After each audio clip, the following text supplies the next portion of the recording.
Kita akan mulai dengan segera buku satu terusan dari dosa dan pertobatan. Sekarang sudah menginjak dalam sub pertobatan. Nah, Bapak Ibu sekalian, pertobatan ini ada di dalam buku satu tentang kelahiran baru. Jadi orang yang lahir baru mengalami pertobatan. Pak, kalau ternyata ada orang yang tetap berbuat dosa terus menerus, apakah betul orang itu sudah lahir baru? Sudah. Apakah betul dia masih belum bertobat? Oh, bisa jadi seperti itu. Tapi bukan itu yang menjadi landasannya, ya.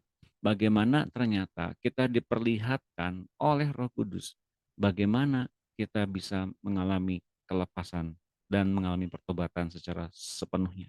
Nah, mari kita lihat apa yang dibahas dalam tentang sesi pertobatan ini. Kita baca sub yang keenam, pertobatan. Apakah yang diberitakan oleh Yohanes Pembaptis pada awal pelayanannya?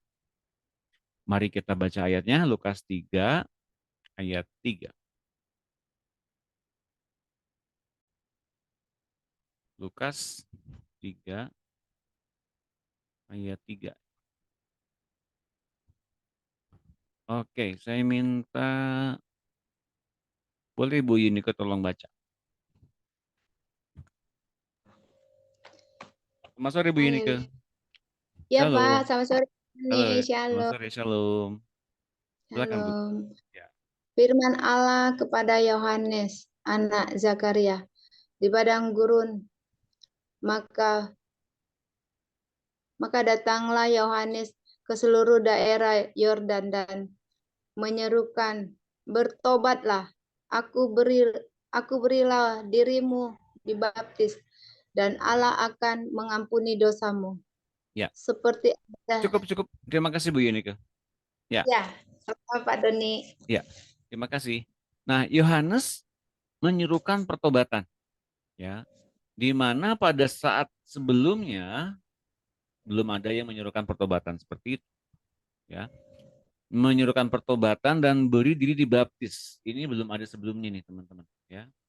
Menyerukan pertobatan dan beri diri dibaptis dan ada pengampunan dosa.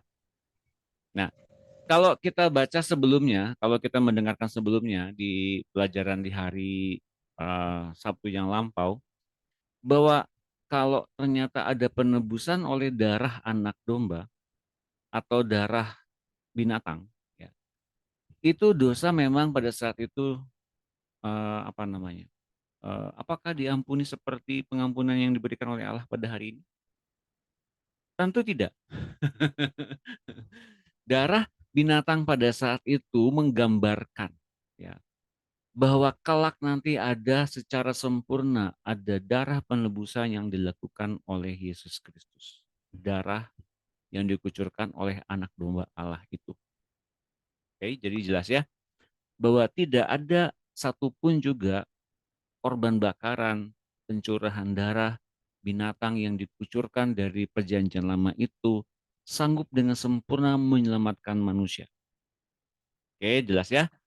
Hanya apapun yang dilakukan di masa perjanjian lama itu adalah gambaran saja untuk pengampunan dosa yang kemudian diberikan oleh Allah setelah darah Kristus tercurah di kayu salib. Ini penting. Ya, jadi kalau ada orang yang masih mempraktikkan itu di masa-masa ini tentang pencurahan darah, pengorbanan binatang, berarti mereka menolak atau mengabaikan darah Kristus dan pengampunan dosa yang diberikan oleh Allah lewat darah Kristus itu sendiri. Oke, jelas ya. Halo Pak Jeff, shalom. Shalom, Pak Doni. Shalom, selamat bergabung. Ya, jadi jelas bahwa ternyata pada masa lampau itu, ya, darah binatang tidak sanggup menyelamatkan. Nah, buktinya apa? Buktinya seluruh orang-orang yang ada di masa perjanjian lama, meskipun seorang nabi sekalipun, seorang yang berurapan dahsyat sekalipun, mereka tetap menjadi tawanan, ya, tawanan di dalam dunia orang mati.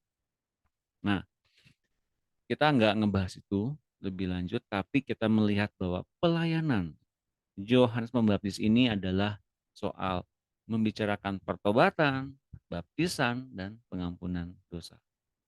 Jadi kalau ternyata tidak ada orang yang masuk ke dalam wilayah ini, maka mereka ada di wilayah si jahat. Ada di wilayah dunia. Nah, mengapa dunia? Mari kita lihat ya. Dalam Matius 4 ayat 17, ini ternyata juga yang diberitakan sama oleh Tuhan Yesus. Matius 4 ayat 17. Matius 4 ayat 17. Doakan sinyalnya stabil ya, teman-teman. Oke, saya minta Ibu Monica ada? Ada, Pak. Terima kasih, Ibu. Tolong dibaca. Sejak waktu itulah Yesus memberitakan bertobatlah sebab kerajaan surga sudah dekat. Oke, terima kasih Bu Monica. Lah, jadi sekarang Yesus pun memberitakan bertobatlah sebab kerajaan sorga sudah dekat. Nah, jadi apa yang membedakan Yesus Kristus dan Yohanes Pembaptis? Nah, saya memberikan satu gambaran. Ya. Yohanes Pembaptis itu adalah nabi perjanjian lama yang muncul di perjanjian baru di masa Yesus, di masa Injil. Seluruh nabi dan nubuatan itu mereka bernubuat selain ngomongin Yesus. Mereka juga ngomongin tentang kedatangan Yohanes Pembaptis. Dan Yohanes Pembaptis itu adalah yang kemudian memberikan jalan kepada Yesus dimunculkan di dunia ini. Ya. Dan dia menunjuk kepada Yesus ketika Nabi Baptis, inilah anak domba Allah. Jadi seluruh nabi, kitab nubuatan dan Taurat sebetulnya itu semua ada dalam satu kelompok yang diwakili kemudian dan diwakili oleh satu masa yang kemudian diberikan diberikan satu kesempatan untuk mereka kemudian terlihat sebagai satu hukum yang bayangan saja. Oke. Hukum Taurat itu hukum bayangan. Hukum yang tidak memberikan kepada manusia penyelamatan. Manusia yang kemudian mengenal dosa, namun tidak hidup dengan setiap pembenaran dan kebenaran yang diajarkan oleh Tuhan. Bahkan manusia oleh karena mengenal Taurat, mereka tahu dosa, dan mereka tetap ada di wilayah dosa selama belum masuk dalam wilayah kerajaan Allah. Dan itu diperkenalkan pertama kali oleh Yohanes Pembaptis. Jelas ya? Dan kemudian ketika Yohanes Pembaptis ditangkap, kemudian Yesus menyuruhkan pertobatan, menyuruhkan bahwa kerajaan Allah sudah dekat. Artinya ada satu perpindahan perpindahan satu pekerjaan yang tadinya memang diwakili oleh John the Baptist, sekarang diberitakan oleh Tuhan Yesus dengan penyelamatannya kelak yang ia lakukan di kayu salib. Ya jelas teman-teman. Nanti kalau misalnya kita mengajarkan ini kepada orang-orang, jelaskan bahwa ternyata memang itu ada satu urutannya, ya, bahwa kitab nubuatan, ya, kitab nabi-nabi dan kitab Taurat tidak menyelamatkan manusia, dan kitab Taurat dan kitab nabi-nabi merujuk kepada satu nama sebetulnya, yaitu kepada Yesus Kristus yang kemudian kalau kita mengikuti apa yang ia katakan, yang ia ajarkan, kita mencapai kehidupan yang sesungguhnya. Sementara Taurat itu adalah bayangan saja, bayangan bagaimana kita mengenal dosa, bagaimana kita mengetahui batasan dosa dan tidak berdosa. Tapi bukan itu yang menjadikan kita hidup sesungguhnya. Ya, oke, mari kita lihat Matius 4 ayat 17, bertobatlah sebab kerajaan sorga sudah dekat. Nah, lalu di dalam Kisah 2 ayat 38. Ini setelah kematian Yesus dan kebangkitannya. Kisah 2 38, bertobatlah dan hendaklah kamu memberi dirimu dibaptis untuk pengampunan dosamu, maka kamu akan menerima karunia Roh Kudus. Bertobatlah, hendaklah kamu memberi dirimu dibaptis, itu sama tadi yang dikatakan oleh John the Baptist dan kemudian bertobatnya sama oleh Tuhan Yesus dan kemudian pengampunan dosanya ditambahkan juga di sini oleh Petrus. Untuk pengampunan dosamu, dibaptis untuk pengampunan dosamu, maka kamu akan menerima karunia Roh Kudus. Pengampunan dosa diberikan kepada orang yang kemudian dibaptis dan bertobat. Dan kita tahu bahwa pribadi yang memberikan kepada seorang Roh Kudus, kepada seseorang, yaitu Roh Kudus, yaitu Tuhan Yesus sendiri. Jadi artinya di sini bahwa seseorang bisa mendapatkan karunia Roh Kudus selain ia bertobat dan beri diri dibaptis dan kemudian ia diampuni dosanya. Seseorang tersebut ternyata tersirat di sini di ayat ini. Seseorang itu ternyata mereka menerima Yesus Kristus. Nah, namun ini belum sampai dengan masuk ke dalam seluruh apa yang dinyatakan oleh Tuhan. Seseorang anak Allah, mereka adalah yang dipimpin oleh Roh Kudus. Oke, jelas ya? Dalam arti begini, seseorang setelah bertobat, ternyata masih kemudian jatuh bangun dalam dosa itu bagaimana? Kalau orang jatuh bangun dalam dosa, orang itu memang belum dipimpin Roh Kudus. Memang belum. Artinya ada satu kesalahpahaman atau ada satu ikatan yang membuat orang ini tidak bisa lepas dari tabiat dosanya. Nah, karunia Roh Kudus ini mengarahkan orang kepada fokus yang semestinya. Oke, katakan bersama-sama dengan saya. Karunia Roh Kudus ini diberikan untuk mengarahkan orang kepada tujuan yang semestinya. Bukan kepada hukum Taurat lagi, tapi kepada pengampunan dan pemberesan masalah bersama-sama dengan Tuhan. Coba silakan kita sekarang diskusi ya, teman-teman. Siapa yang kemudian kita pada hari ini mengaku tidak pernah berdosa lagi? Siapa yang berani ngaku? Ada yang ngaku? Saya balik lagi ya. Saya akan membalikan pertanyaan. Siapakah yang tidak pernah berbuat dosa alias sempurna 100% kudus? Siapa yang ngaku? Ini nggak ada yang ngaku, nggak ada yang dengar, nggak ada yang respon. Tidak ada deh kayaknya, Pak. Coba kita Ini diskusi ya. semuanya dosa, Pak. Betul ya? Semua kita berdosa. Jadi kita sebetulnya nggak dipimpin Roh Kudus dong.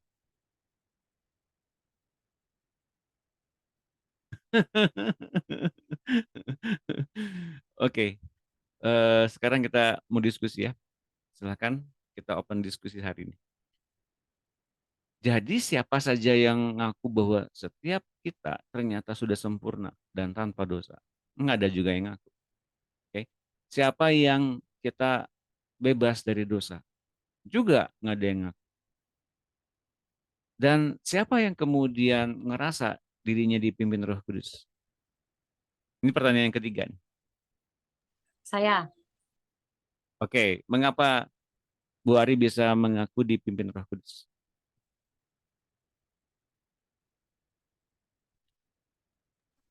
Gimana, Pak? Gimana, Pak? Pertanyaannya, Pak. Mengapa Bu Ari bisa mengaku dipimpin Roh Kudus?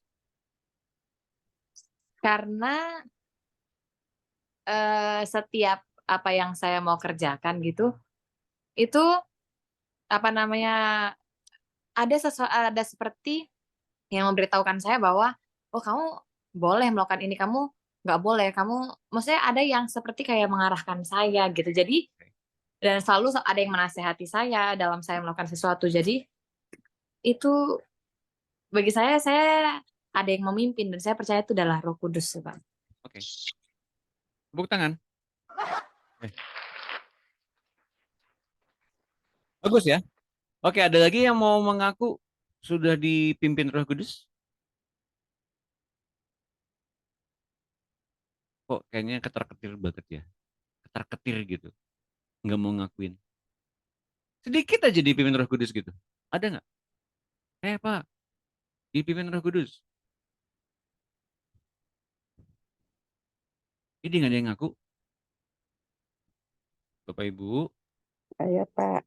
Puji Tuhan. Bu Levina, bagaimana Ibu Levina bisa mengetahui bahwa Ibu dipimpin Roh Kudus?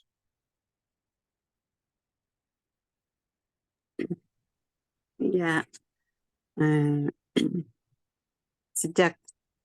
sejak pertama menerima Yesus, dari situ saya mulai tahun 2005 itu saya pertama kali mendengar suara Roh Kudus. Oke. Jadi saya mau kemana-kemana kalau Tuhan tidak berkenan, untuk kamu ngapain ke sini gitu, kamu pulang gitu. Ngapain kamu lama di sini, pulang gitu.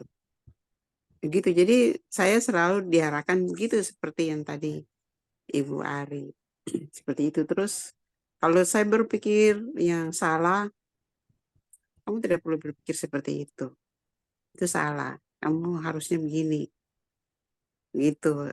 Sekarang pun kalau saya ya berpikir tentang anak-anak, kenapa kamu harus berpikir tentang mereka? Itu urusanku. Kamu tugasnya doa saja gitu.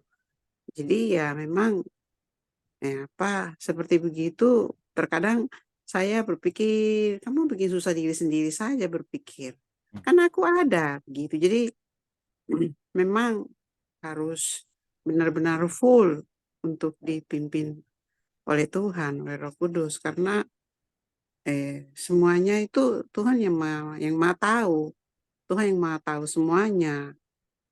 Saya kan maksudnya manusia, saya kan nggak tahu gitu. Jadi tapi ya itu Pak, saya terkadang juga saya melakukan sendiri gitu tanpa ya, tapi memang hati saya sudah merasa tidak enak gitu. Ya sudah, ya sama bersalah sama Tuhan, sama minta ampun. Saya tadi begini. Ya sudah, akhirnya ya kamu harusnya tidak begitu. Jadi begitu Pak, memang sangat harus benar-benar total dipimpin oleh Roh Kudus. Iya itu saja Pak. Oke, tunggu sebentar ya, tunggu sebentar.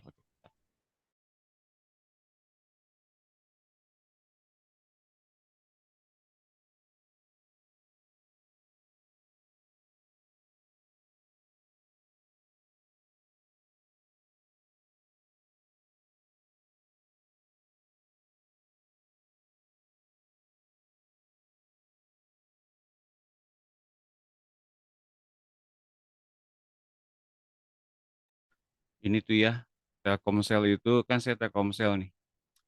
Selalu aja ada telepon-telepon yang nawarin slot judi dan sebagainya. Heran saya, bocor kemana-mana nomor telepon. Maaf ya, terganggu barusan. Terima kasih Bu Levina, tepuk tangan buat Bu Levina. Contoh yang kurang lebih sama dengan Ibu Arya, jadi ada arahan untuk kita masuk ke dalam wilayah tertentu, ya ada arahan. Oke. Kira-kira ada pendapat yang lain? Silakan. Denis mungkin? Denis mau? Laku saya, Iya. apa-apa Denis ini. mungkin bisa mengetahui sudah dipimpin Roh Kudus bagaimana taunya? Oke. Kalau tadi kan arahan ya. Apa yang membuat Denis yakin bahwa Denis dipimpin Roh Kudus?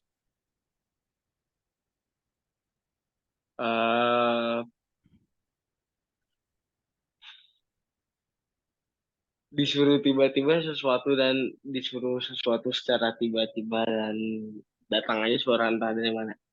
Oke, itu juga arahan. Tepuk tangan buat Bu Denis. Oke, bagus ya. Masih ada yang lain nggak? Ini soalnya setelah tiga-tiganya arahan. Ada lagi yang lain?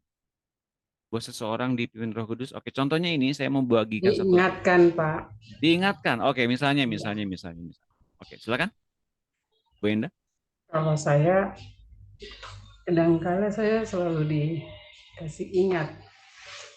Kayak gini, malas nih, sering sibuk, tidak ikut FFG gitu, atau doa. Sadar nih Pak ini. Oh Nah, gitu. itu juga, iya. Oke. Itu saya diingatkan. Ya, terima kasih. Terima kasih. Bagus, terima kasih. Contohnya luar biasa bagus. Tepuk tangan.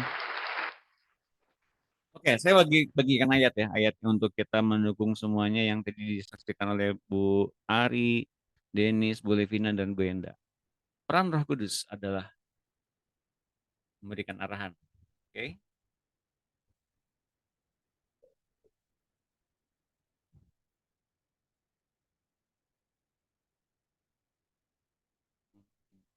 Menginsafkan.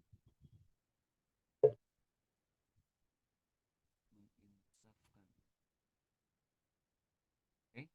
Yohanes 16 ayat 8. Dan kalau ia datang, ia akan menginsafkan dunia akan dosa, kebenaran dan penghakiman. Akan dosa karena mereka tetap tidak percaya kepadaku. Itu peran Roh Kudus ya, tentang dosa, membatasi dosa, dan percaya kepada Tuhan Yesus. Nah, jadi sebetulnya kalau kita apakah kita percaya bahwa ketika kita sudah lahir baru, sudah menerima Tuhan Yesus, dipimpin Roh Kudus, tidak akan berdosa lagi? Saya mau bilang seharusnya. Tapi karakter manusia ini kan sebetulnya pemberontak dan perlu dibereskan. Mengapa karakter ini kemudian perlu dibereskan? Karena kemudian kalau kita berbuat sesuatu yang salah dan kemudian kita berbuat dosa, kita menjadi tertuduh. Kita menjadi orang yang tersudut dan kita menjadi orang yang kemudian lah kok berdosa lagi. Aduh, susah banget ya ternyata jadi orang kudus.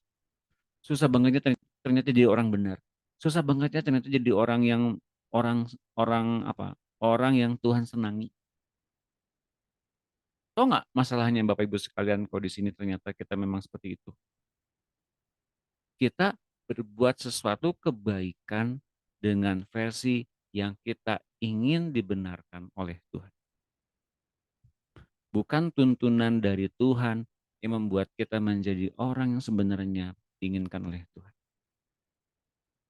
Tuhan memandang kita, ketidakmampuan kita, kelemahan kita untuk bisa berbuat dosa. Oh, dia masih punya satu pandangan seperti itu. Agar kemudian kita mengalami kelepasan dari dosa itu sendiri. Dengan cara apa? Percaya sama Tuhan. Percaya sama dorongan dari Tuhan. Percaya dengan arahan dari Tuhan. Bukan arahan untuk kita tidak berbuat dosa. Bukan arahan untuk kita ngikutin hukum Taurat. Bukan kita ngikuti arahan untuk jadi orang sempurna. Bukan ngikuti arahan untuk kita jadi orang yang paling sempurna di dunia ini. Enggak kayak gitu sebetulnya. Karena kalau kita melakukannya, kita akan menjadi orang yang kemudian desperate, putus asa. Karena kita memang nggak bisa seperti itu. Lah, jadi gimana jalan tengahnya? Nih saya kasih tahu. Apakah pada mau tahu? Mau tahu banget atau nggak mau tahu banget? Mau tahu banget, Pak. Oke, silakan dibuka videonya semuanya. Ada Pak Eko juga dari Sorong. Terima kasih Pak Eko. Silakan dibuka videonya, kita berfoto bersama dulu. Oke, wow, seger-seger semua ya. Masih luar biasa bagus. Halo, salam Pak Eko. Apa kabar? Oke.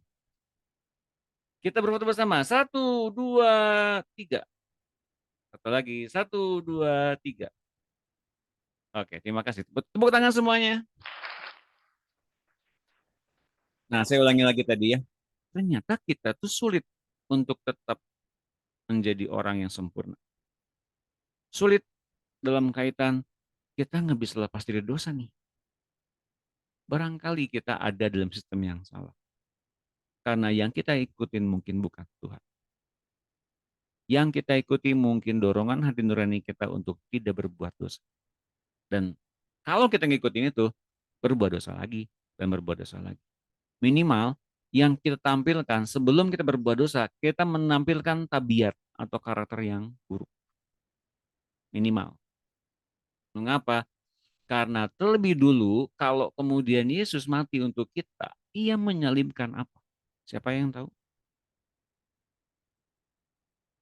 Selain kuasa dosa dan maut. Daging. Nah, itu dia, tepuk tangan. Dalam konteks daging itu yang paling kentalnya apa dalam diri kita? Siapa yang ingin tahu? Siapa yang tahu?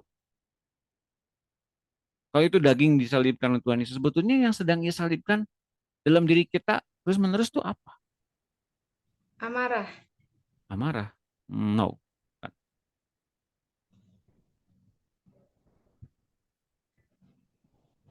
Keinginan. Keinginan? Bukan. No. Perasaan. Perasaan bukan. Khawatir. Bukan. No. Apa pertanyaannya Pak tadi Pak? Maaf Pak. Yang Gimana? Ia matikan di kayu salib selain kuasa dosa dan maut, sebetulnya apa yang salib? Hawa nafsu. Oke, itu masih sama dengan yang tadi. Bukan, kurang tepat.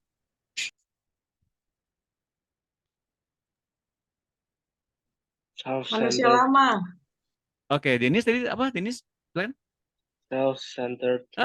Tepuk tangan. Itu dia.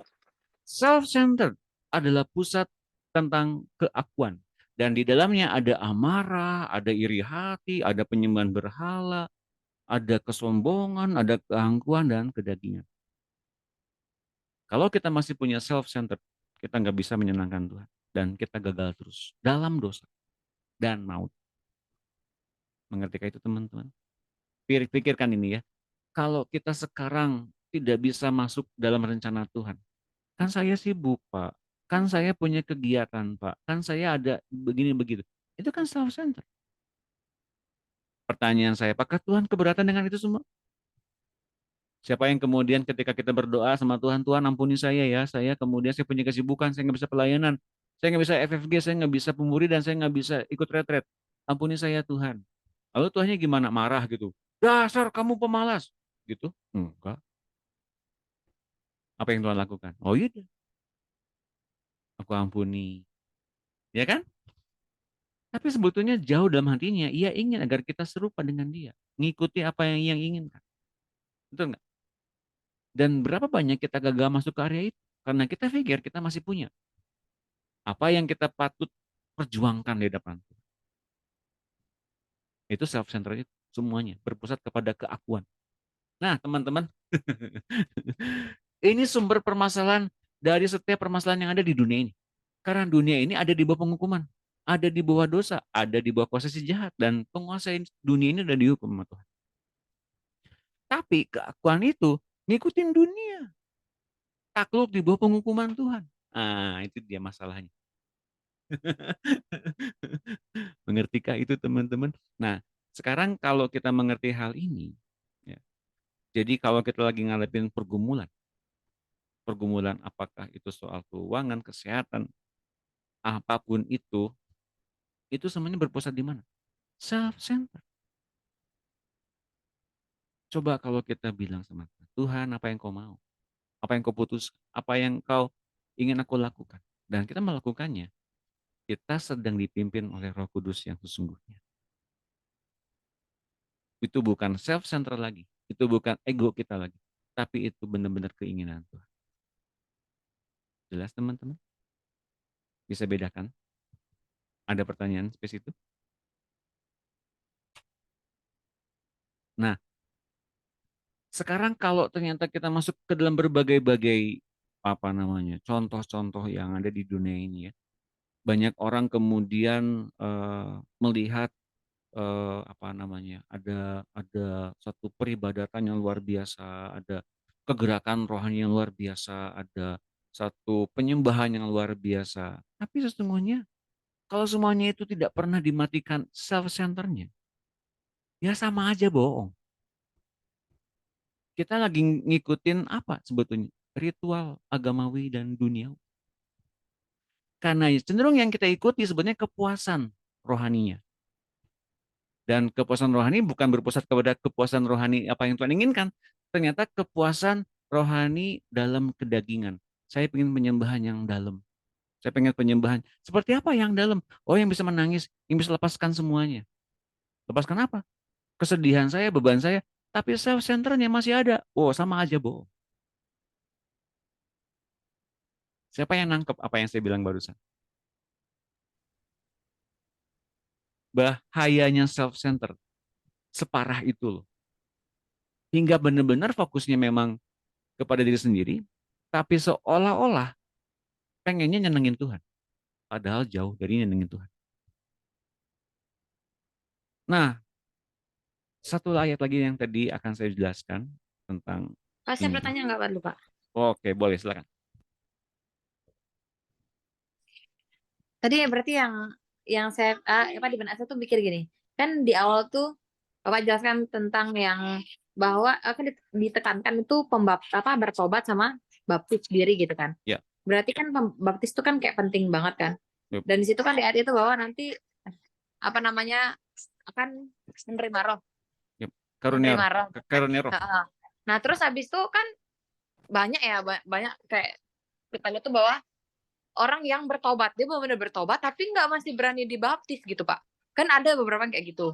Yang saya temui juga kayak gitu. Dia benar-benar bertobat tapi nggak berani dibaptis. Kalau ditanya kenapa nggak masih eh, belum berani dibaptis, karena dia harus kayak mencari kayak jawaban gitu kan gitu. Terus habis itu, nah pertanyaan saya tuh apa itu juga bagian dari self center itu gitu Oh Pak? iya, jelas. Oh, jadi secara langsung ya dia kayak seakan-akan ngikutin maunya Tuhan, padahal dia masih ngikutin egonya dia gitu ya Pak ya? Nah, iya, betul. Oh gitu. Cari Jadi gereja yang cocok, cari pendeta yang cocok, cari penyembahan yang cocok. Cocok buat siapa? Dagingnya. jadi sejatinya dia belum bertobat sungguh-sungguh ya. Kalau secara rohnya belum bertobat ya Pak ya? Belum. Hanya menurut kayak secara daging kayak secara dia mungkin di dunianya kelihatan bertobat. Oh gitu. Oh iya ya Pak. Saya ngerti. Makasih Pak. Makasih juga. Jadi skop kita dalam nih ya. Nah sekarang soal tadi yang tadi ayat tadi kan, Roh Kudus menginsafkan kita akan dosa ya. Karena mereka tetap tidak percaya kepadaku. Kenapa? Mereka percaya kepada siapa? Dirinya sendiri, self-centered. Kalau kita punya masalah, kita cenderung ingin mengupayakan apa yang kita pikir ini benar, baik, dan nggak salah. Itu pun tidak percaya sama Tuhan. Ya apa iya? Mengupayakan terbaik sekali tanpa Tuhan. Sama saja tidak percaya sama Tuhan. Roh Kudus juga akan menginsafkan akan kebenaran. Karena aku pergi kepada Bapa dan kamu tidak melihat aku lagi. Apa yang dimaksud dengan kebenaran di sini? Bahwa Yesus membuka jalan kepada Bapa. Dalam Matius 27 ketika kematian Yesus ternyata membuka tabir bait suci. Artinya apa? Allah Bapa bisa diterima oleh siapapun, bukan hanya oleh imam besar setahun sekali saja. Tapi oleh siapapun. Silakan menghadap Allah di sorga. Oleh darah Yesus. Oleh hidup dan perkataannya Yesus. Artinya, selama kita hidup oleh perkataan Tuhan Yesus dan hidup oleh kehidupannya, maka terbuka sangat jelas akses kita kepada Bapa sorgawi kita di sorga. Untuk apa? Semakin mematikan apa namanya tadi yang Dinis bilang? Self apa? Standard. Self-centered. Begini, saya kasih tahu ya, contohnya ya. Mungkin kita berpikir soal hukum Taurat lagi dan lagi dan lagi. Kuduskanlah hari Sabat. Jadi kita minggu nggak boleh kemana-mana, gitu ya. Lalu kita bilang imaman 11, nggak boleh makan ini dan nggak boleh makan itu, ya. Itu hukum Taurat juga kan, dan hukum imam. Lalu kemudian kita bilang, oh nggak boleh lagi kemudian kita sumpah serapah, oke, gitu ya. Nggak boleh lagi kita dianting, oke, ada ayatnya memang. Nggak boleh lagi kita kemudian menyentuh kuburan, oke, memang betul. Tapi kalau kita melakukan itu dan kita merasa tertuduh terdakwa semuanya karena kemudian kita melanggar hukum Taurat, berarti yang kita pikirkan hukum Taurat itu adalah Tuhan kita sendiri. Hukum Taurat itu dijadikan oleh kita sebagai bentuk apa namanya? Bentuk satu pengabdian yang benar-benar membelenggu kita dalam satu kebenaran yang sangat kuat. Karena pada akhirnya kita tidak akan karena pada akhirnya kenapa self-centered itu berbahaya? Karena kita akan terjebak dalam sebuah konsep hanya menjalani rutinitas agama, kita tidak Nah, menemukan Tuhan Yesus di dalamnya. betul. Dan terlebih sekali kalau kita melanggar nih, kita melanggar, misalnya kita berbuat nakal, berbuat bandel. Meskipun konteksnya mungkin nggak pakai helm di jalanan, atau kita mencuri, terpaksa mencuri karena kita kelaparan, dan kita terhukum karena itu. Yang terjadi, kita merasa jadinya kurang holy, kurang benar di hadapan Tuhan, kurang baik di hadapan Tuhan. Dan akhirnya kita menjadi orang berdosa terus-menerus rasanya. Nah, jadi fungsinya Yesus kemudian mati di kayu salib untuk pengampunan dosa itu apa? Diabaikan oleh dia. Nah, lain halnya kalau begini. Kita ngikutin semuanya itu berdasarkan kalau saya melanggar ini dan itu, saya tidak menghormati Tuhan. Saya tidak menghormati persahabatan saya dengan Tuhan. Karena saya mengasihi Tuhan, maka saya menghormati orang ini. Karena saya mengasihi Tuhan, maka saya nurut pada pemerintah. Karena saya mengasihi Tuhan, maka saya mau taat aturan. Ini beda. Mengapa? Karena kemudian apa yang kemudian ia tampilkan adalah tentang kasihnya pada Yesus. Dan kalau kita kemudian melanggar batasan itu, kita menjadikan persahabatan kita itu dengan Tuhan Yesus menjadi persahabatan yang tercoreng oleh karena pengkhianatan kita. Nah, makanya Yesus pada tingkat tertentu, pada murid-muridnya, ia kemudian bilang sahabat. Itu apa? Karena kemudian mereka mengerti tentang posisi mereka di depan Tuhan Yesus. Sahabat, bukan lagi hamba. Karena hamba tidak diberikan rahasia-rahasia kerajaan Allah, tapi kepada sahabat diberikan begitu dalamnya, selama sahabatnya ini mau minta dibukain sama Tuhan, minta diajarin sama Tuhan, minta dibukain hatinya oleh Tuhan, minta semua diperbaiki oleh Tuhan, hingga kemudian menganggap Tuhan sebagai sahabatnya yang nuntun dia kemanapun dia pergi. Nah, kalau kita kemudian menampilkan Yesus sebagai sahabat, yang terjadi itu adalah copy behavior. Copy behavior itu apa? Mencontoh apa yang Tuhan lakukan. Bukan berjubah panjang, berjenggot, berambut panjang lagi, bukan.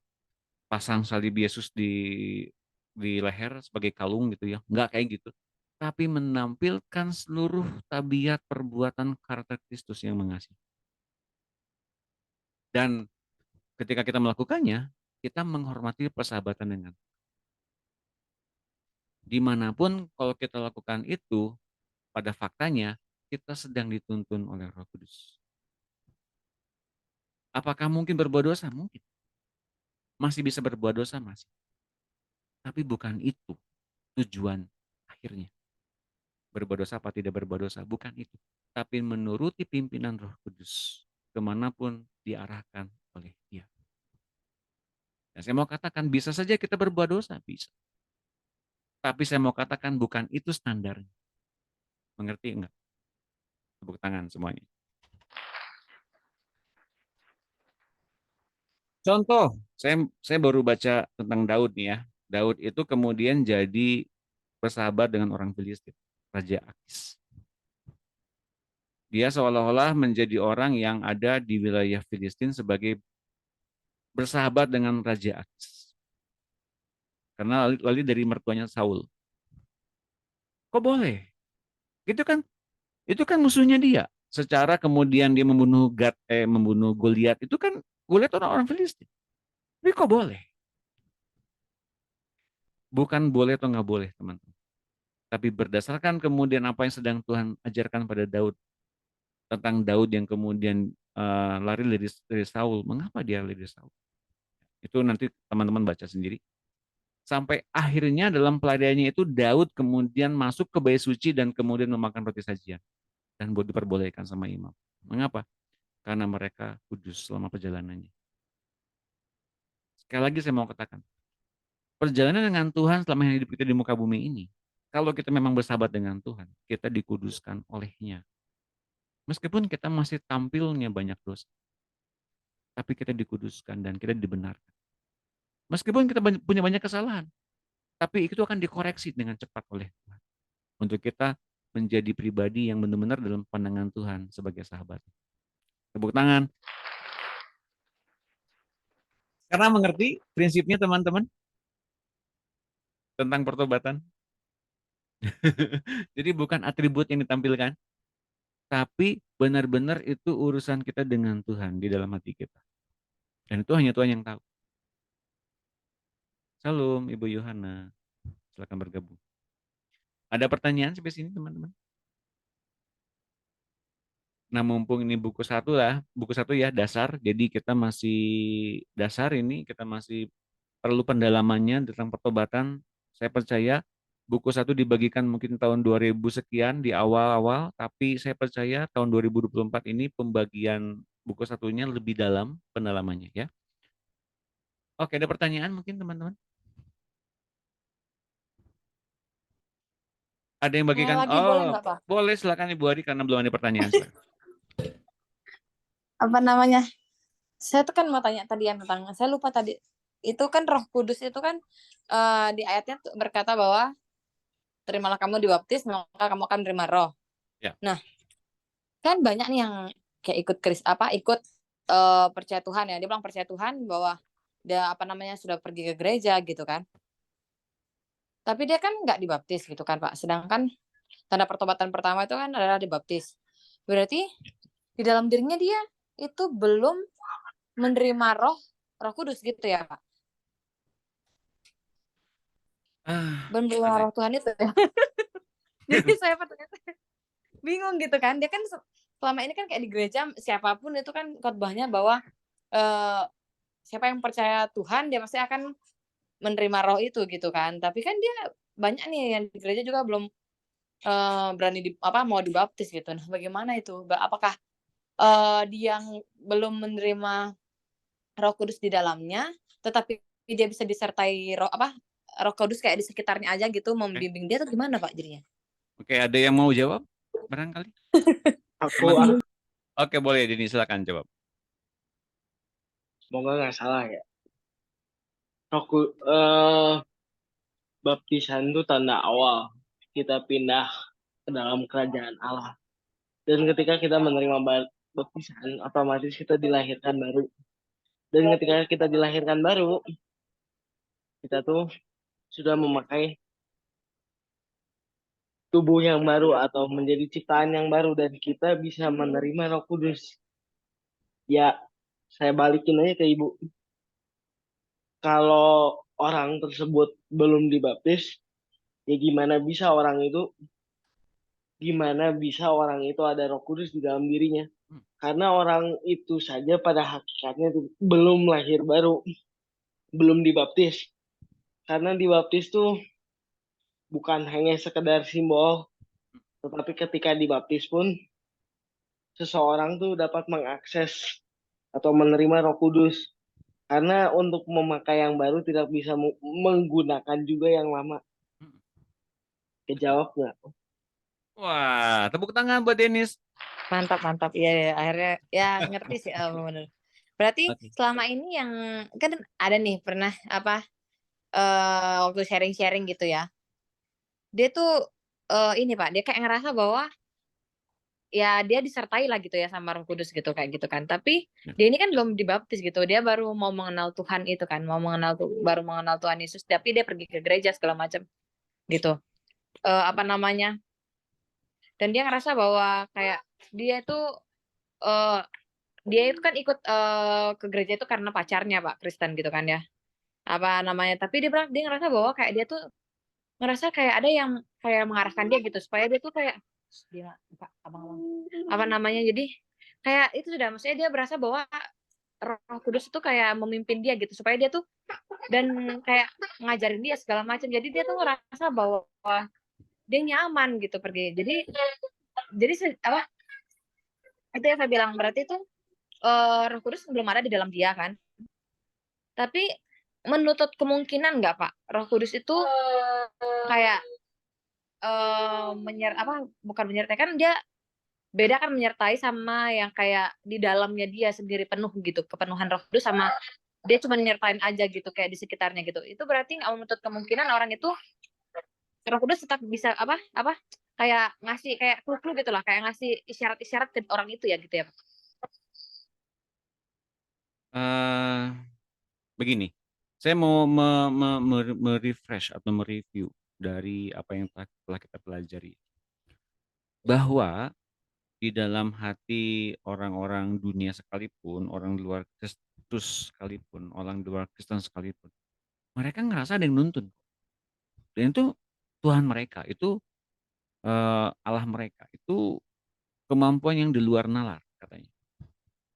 Nah, kalau ternyata tuntunannya ada berbuat baik, berbuat kebaikan, berbuat kebajikan, itu kan pasti Tuhan. Menurut mereka begitu. Saya mau bilang, belum tentu. Belum tentu. Jelas nggak?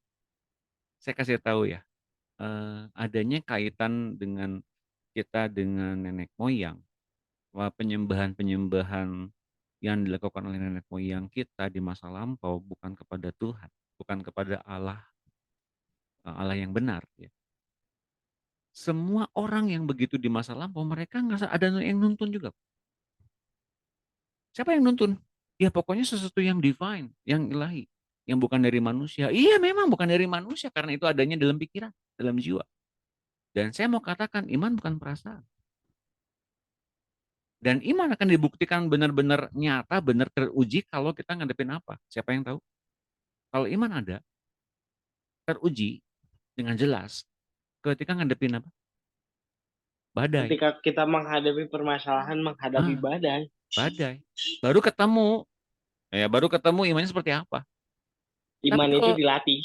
Tapi kalau tuntunan kebaikan, kebajikan, itu orang dunia juga mereka dituntun kebaikan. Dan itu yang nuntunnya bukan Tuhan. Kalau yang nuntunnya Tuhan, mereka pasti akan menerima keselamatan, pengampunan, dan menerima Roh Kudus. Nah sekarang kaitannya orang ini nggak mau dibaptis. Ya kenapa nggak mau dibaptis? Sedangkan tadi kata Denis benar, seseorang yang dibaptis, mereka bisa mendapatkan karunia Roh Kudus. Dan ketika dibaptis, ini yang penting, ini boleh digarisbawahi. Bukan saja secara rohani orang ini menerima Kristus di hatinya. Kalau iya terima Yesus ya dengan perkataan yang jelas, Tuhan Yesus, aku terima Engkau sebagai Tuhan yang selamat, itu jelas. Dan ketika dibaptis ini yang terjadi secara lahiriah, secara tubuh jasmani dan secara jiwa akal budi sepakat untuk secara rohani orang ini mati dalam Tuhan. Dikuburkan dalam kuburan yang dilambangkan dalam air. Terendam dalam air itu menandakan kematian tubuh dan hidup yang lama. Kemudian ketika bangkit, orang itu mengalami kehidupan yang baru. Nah, ini mesti jelas diomonginnya ketika seseorang hendak dibaptis. Agar ketika orang itu dibaptis, mereka ngalamin kesadaran secara sungguh-sungguh bahwa mereka sudah mati dan mereka sudah bangkit lagi bersama-sama dengan Tuhan dalam kehidupan yang baru, dalam tubuh yang baru, dalam persekutuan yang baru. Nah, kalau tiba-tiba kemudian saya jadi orang baru tanpa dibaptis, silakan pendapat. Barangkali jiwa akal budinya menolak dibaptis. Kenapa? Ya sesuatu hal yang dalam dirinya kemudian menolak dibaptis. Saya nggak tahu itu siapa. Jelas teman-teman? Jelas ya Bu Ari? Oh gitu ya Pak. Berarti dulu sebelum saya mengenal Tuhan itu belum dibaptis, itu berarti belum tentu Tuhan yang selalu berbicara kepada saya gitu ya Pak, untuk saya menyuruh saya bersabar, untuk selalu membuat saya kayak ingin pergi ke gereja terus gitu. Itu berarti belum tentu Tuhan. Belum tentu. Gitu. Karena saya pikir karena sejak kecil saya selalu ingin pergi ke gereja dan selalu ada yang selalu berbicara kepada saya, sabarlah anakku, kayak gitu. Jadi saya pikir bahwa itu selalu apa, Tuhan yang selalu berbicara kepada saya dari dulu. Oh gitu. Ya, belum tentu. Ya nggak usah dibuktikan pada siapapun sih, nggak usah. Tapi hati nurani itu nggak bisa kemudian kita apa ya? eh, Keluarnya hati nurani di depan orang lain nanti akan kelihatan. Orang ini udah didubahkan atau belum. Nanti akan kelihatan. Terutama kalau orang ini kelak ngalamin badai yang kehidupannya, yang munculnya siapa? Kalau egonya sendiri, ya berarti belum tuntas gitu loh. Belum belum tuntas. Maksudnya pengorbanan Yesus belum tuntas, bukan. Orang ini belum tuntas menghadapi bagaimana ia sudah mengalami kelahiran baru. Nah, makanya sejak dari awal yang di RTM pemuridan manapun dimanapun tempat Bapak Ibu sekalian berada mesti mengerti hal.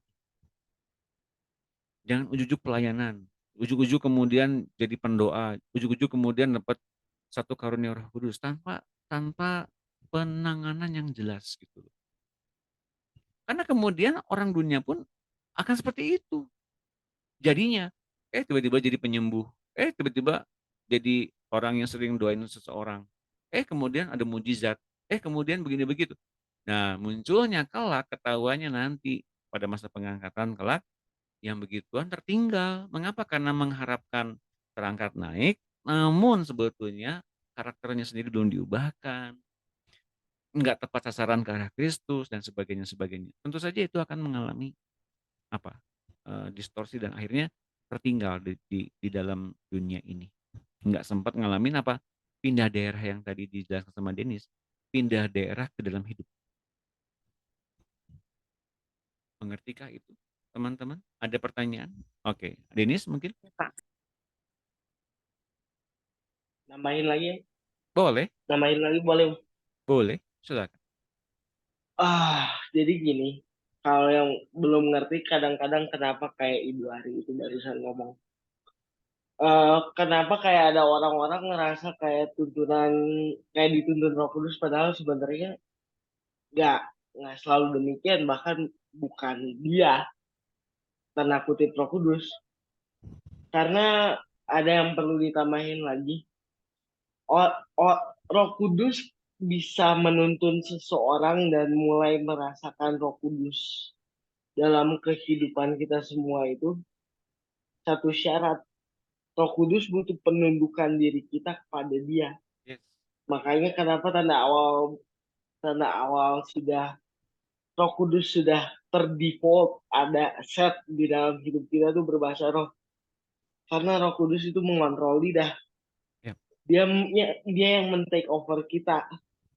Jadi sebenarnya yang nggak mungkin ada orang belum dibaptis, tahu-tahu kayak dituntun Roh Kudus kayak gitu. Sebenarnya nggak mungkin karena bukan gitu. Satu orang harus pindah daerah dulu. Dan itu nggak bisa tiba-tiba Roh Kudus yang tuntun. Mungkin ada orang-orang tertentu yang diberikan guidance, yang diberikan kasih karunia untuk mengenal Tuhan Yesus. Tapi kalau orang tersebut ngaku udah bisa, misal orang A, hey, saya udah bisa bahasa roh, tapi pas kita tanya sama orang B, kamu udah dibaptis? Belum. Sama aja bohong, itu nggak mungkin. Ngerti nggak? Begitu kira-kira ya. Jadi adanya satu penundukan diri yang saya tekankan di sini adalah penundukan diri untuk Roh Kudus mengatur, mengontrol penuh hidup seseorang sebagai tanda hadirnya dia dan tanda orang itu sudah lahir baru. Nah, kalau kemudian sering mengumpat, berkata-kata kasar, sembrono, ya berarti belum mengerti orang. Oke, saya membukain ayat ini. Mudah-mudahan teman-teman bisa lebih mengerti ya. Saya liatin di komputer. Sebentar. Saya bagiin. Mana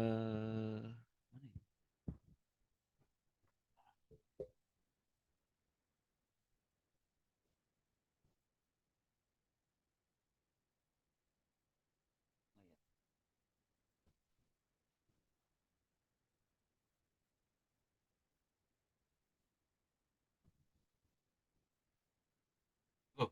Belum muncul.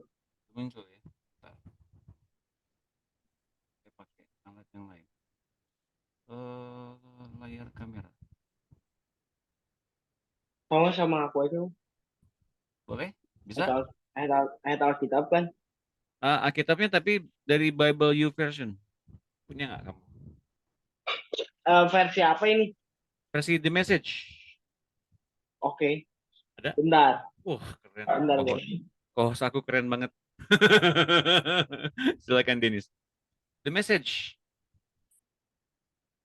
Lihat now. Roma 8 yang 1 ya. Oke, bentar. Nah ini RTM minded. Oke. Bentar. Versinya The Message. Eh. Itu MA. Nah, MSG, oke. yes. Nah, tadi Roma 8. Keren nih. HP anak muda 1 SMA ini Alkitabnya komplit. Roma 8 ayat 1. Oke. Thank you Denis. Nah, lihat ini ya. Lihat ini. Roma 8 yang 1. Benar aku harus di sini. Ini udah benar. Oke, sini udah cukup. Nah, the solution is life in God's terms. Artinya apa? Solusi yang diberikan oleh Allah dengan standar yang Dia ingin tetapkan. With the arrival of Jesus the Messiah, ya, dengan kedatangan Tuhan Yesus Sang Mesias, the faithful dilemma is resolved. Dilema yang kemudian menjadi apa namanya? Dilema yang mematikan itu kemudian terselesaikan. Oke? Dilema apa? Apa yang membuat dilema?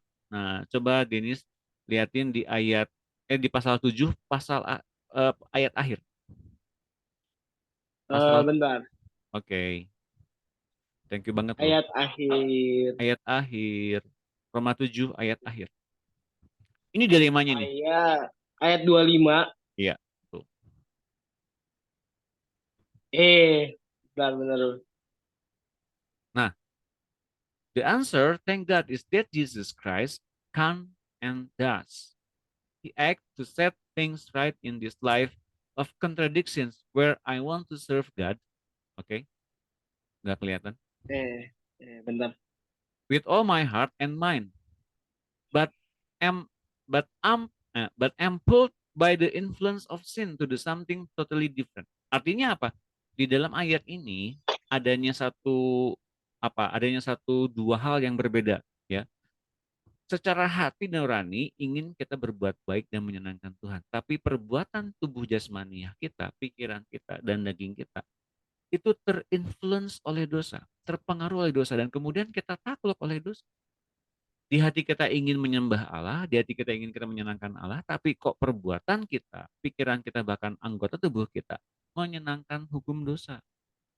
Ini dilemanya. Dilemanya diselesaikan oleh kedatangan Tuhan Yesus. Nah, gitu teman-teman. Ya, nah, baru muncul di Roma 8 ayat 1 tadi.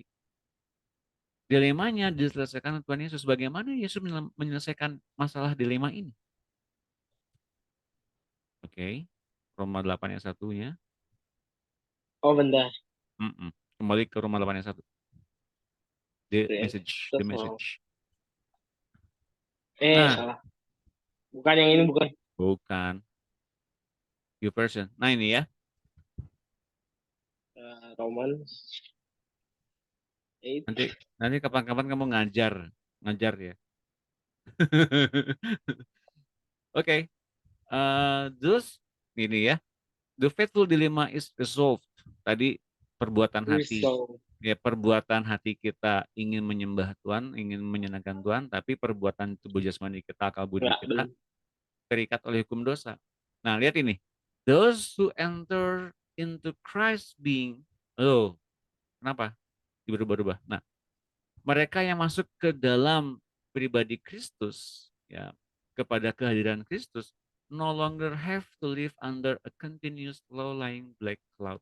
Tidak lagi hidup dituntun oleh kegelapan. The new power is in operation. Telah ada kuasa yang mengoperasikan kita. The spirit of life in Christ. Nah ini ya, roh yang membuat kita hidup dalam Kristus. Like a strong wind.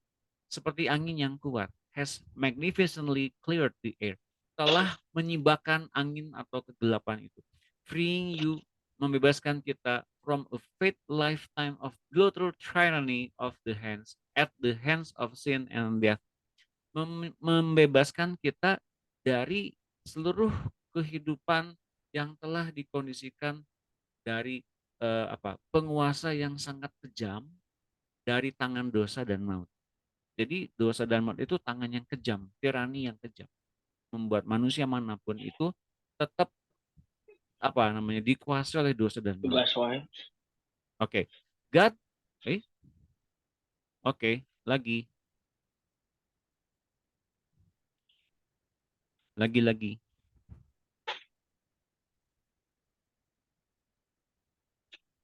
Lagi-lagi. Yep. Freezing ya? Hah? Oh. Freezing ya? Ya. Kenapa? Oh, ini dia. Nani. Masuk lagi.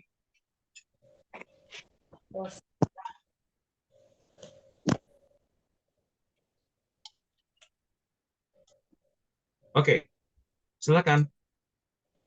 Tes 1, 2, 3. Oke.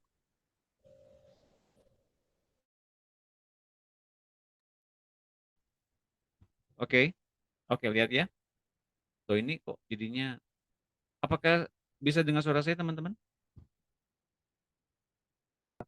Penting. Kembali lagi. Oke. Yang sangat penting. He didn't deal. Ya. Allah mengerjakan dengan sangat. Sorry. Nah, ini ada suara saya dari mana? Oh ini. Oke. Allah mengerjakannya dengan sangat tepat sasaran dengan mengirimkan anaknya. Ia tidak mengerjakannya masalah-masalah apapun ini dengan dia tidak mengerjakannya semuanya dengan he didn't deal with the problem as something remote and unimportant. Jadi ia mengerjakannya dengan sangat luar biasa. In his son Jesus, dalam diri anaknya Yesus, he personally took on the human condition. Dalam diri anaknya Yesus, ia secara khusus mengerjakannya dalam keadaan manusia. And third, masuk ke dalam kekacauan yang sangat luar biasa dalam perjuangan manusia, ya, dan kemudian menyelesaikannya dengan satu kali dan selama-lamanya. Hukum Taurat yang melemahkan hukum Taurat melemahkan manusia dan kemampuannya could never have done that. Tidak pernah menyelesaikan semuanya. Hukum Taurat, lagi tolong ke bawah lagi Dennis, the law always end up being used. Hukum Taurat berakhir hanya sampai dengan seperti tensoplas dalam penanganan dosa daripada menyelesaikannya di dalam diri manusia. Itu BNA itu tensoplas. And now what the law code asks for but we couldn't deliver is accomplished as we instead of redoubling our own efforts. Dan sekarang apa yang hukum Taurat kerjakan yang ia minta, yang kita nggak bisa mampu menyelesaikannya, kemampuan kita nggak bisa mampu menyelesaikannya, dan kita kemudian masuk ke dalam Roh Kudus yang kemudian masuk. Hah? Kenapa Le? Enggak. Oke. Dan kemudian Roh Kudus masuk ke dalam Allah masuk ke dalam simply embrace what the Spirit is doing in us. Allah mengerjakannya dengan luar biasa, masuk melebihi kemampuan kita dan ia masuk ke dalam roh kita. Those who think they can do it on their own, mereka yang melakukannya, mereka pikir mereka bisa melakukannya dengan tenaga sendiri atau kuasa sendiri, end up obsessed with measuring their own moral muscle. Dan itu semua berakhir menurut moral pikiran mereka atau etika moral mereka, but never get around to exercising it in real life. Tapi tidak pernah sampai dengan berlatih menyelesaikannya sampai dengan mereka masuk ke dalam kehidupan yang sesungguhnya. Oke? Mereka yang kemudian mempercayai tindakan Allah dalam diri mereka, menemukan bahwa roh Allah yang ada dalam diri mereka adalah Allah yang bekerja dan Allah yang bernafas dalam diri mereka. Tapi obsession with self, yang tadi dulu bilang ya, yang dari Dennis bilang, tapi self-centered, tapi keberadaan diri seseorang dan obsesi dia tentang dirinya sendiri, in this matter adalah jalan buntu. Tapi perhatian kepada Allah, memperhatikan Allah, yang kemudian memimpin kita keluar dari kegelapan itu untuk masuk ke dalam kehidupan yang berlimpah-limpah. Oke, selanjutnya focusing. Memfokuskan kepada diri sendiri adalah lawan dari fokus kepada Allah. Nah itu tuh tekanannya ya. Focusing on the self, memperhatikan atau fokus kepada diri sendiri atau self-centered adalah melawan keinginan Allah. Anyone, mereka yang kemudian secara sempurna menyerap diri mereka atau mementingkan diri mereka, mengesampingkan atau mengabaikan Allah. Lihat ini. Mereka yang kemudian mementingkan diri sendiri, mereka mengabaikan dan tidak menganggap Allah penting. Terus berikutnya. Ke bawah lagi Dennis. Ends up thinking more about self than God. Dan kemudian berakhir berpikir begitu rupa mementingkan, berpikir menurut pikiran-pikiran mereka lebih dari apa yang Allah pikirkan. Jadi pikiran-pikirannya tertuju kepada kepentingan diri sendiri, bukan Allah. That person ignores what God is want. That person ignores who God is and what He is doing. Orang tersebut yang self-centered mengesampingkan Allah dan apa yang kemudian sedang Allah kerjakan. And God isn't pleased at being ignored. Dan Allah tidak suka diabaikan. Nah ini dia. Mereka yang kemudian dipimpin oleh roh Allah ini cirinya ini. Ayat 9-11. But if God Himself has taken up residence in your life. Ini penting nih. Tapi jika Allah sendiri telah berkenan untuk hadir dalam diri kita, kita tidak akan pernah bisa memikirkan diri kita sendiri daripada memikirkan Dia.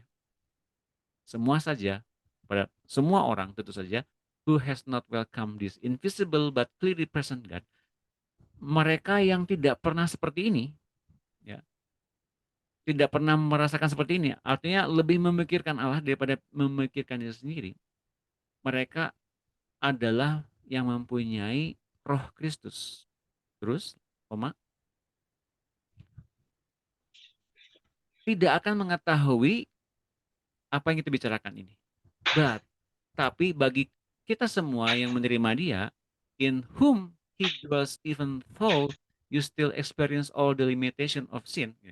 Tapi bagi kita semua yang menerima Kristus, yang menerima Dia dalam keberadaan diri kita, meskipun kita sedang mengalami keterbatasan kita mengatasi dosa, you yourself experience life on God's terms. Kita semua bisa merasakan kehidupan Allah pada kondisi itu. Ya jelas ya. Jadi kalau kita, oke udah Denis, terima kasih. Tepuk tangan buat Denis. Jadi di ayat itu dijelaskan sebetulnya kalau kita tidak memikirkan diri kita dan kita lebih memikirkan apa yang sedang Allah pikirkan, kita sudah dibebaskan dari keterbatasan kita mengatasi dosa seumur hidup kita di muka bumi ini. Karena pada faktanya kita telah dinyatakan terbebas dari dosa dengan mengikuti pikiran-pikiran Allah lewat hidup Kristus. Jelas nggak tadi terjemahannya? Mudah-mudahan jelas ya teman-teman, Bapak Ibu sekalian. Oke, Nambahin boleh nggak? boleh silakan. Tapi dibuka videonya Eh, dong.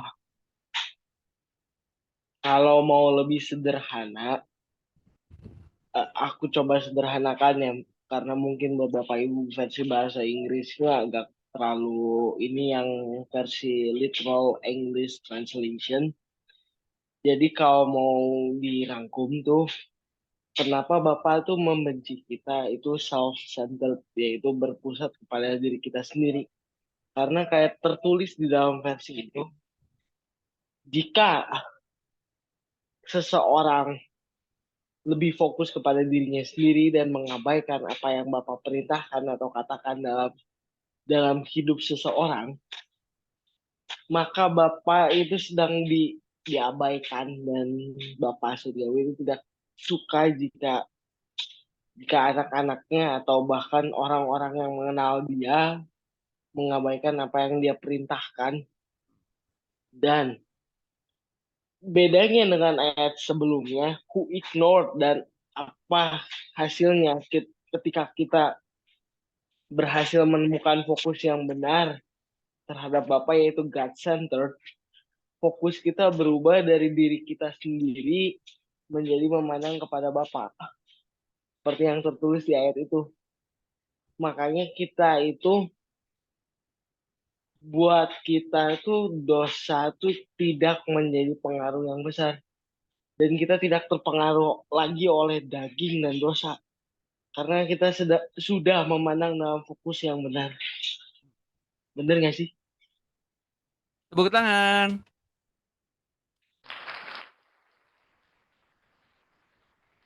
Jadi fokus kita bukan nggak berbuat dosa. Fokus kita bagaimana kemudian membuat Allah itu menjadikan kita menjadi rumahnya. Jadi Allah bernafas, Allah bekerja, dan Allah berpikir dalam diri kita dan kita mengerjakannya. Oke, itu satu hal yang kemudian kita berpikir, oh itu masih teori ya. Oh itu masih berupa satu penjabaran secara narasi. Ya benar sih, tapi masa iya bisa seperti itu? Dan jawabannya adalah iya, memang seperti itu. Oke, contohnya, Denis mau ngasih kesaksian dulu. Contohnya apa yang telah kamu lalui bersama-sama dengan Tuhan? Kamu mau bagikan sesuatu kah? Maksud? Ya misalnya kamu punya pengalaman apa tentang bagaimana Allah bekerja dalam dirimu gitu. Kamu punya kesaksian? Kamu mau dibagikan? Ya,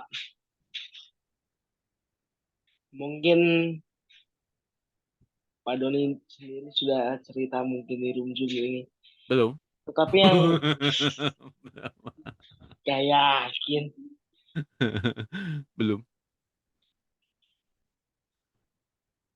Kadang-kadang mungkin kalau semua Bapak Ibu di sini berkesempatan bertemu secara langsung gitu, tatap muka, mungkin orang lain menganggap saya sebagai, enggak, ini cara pandang tentang bagaimana cara kita ikut dia tuh gini.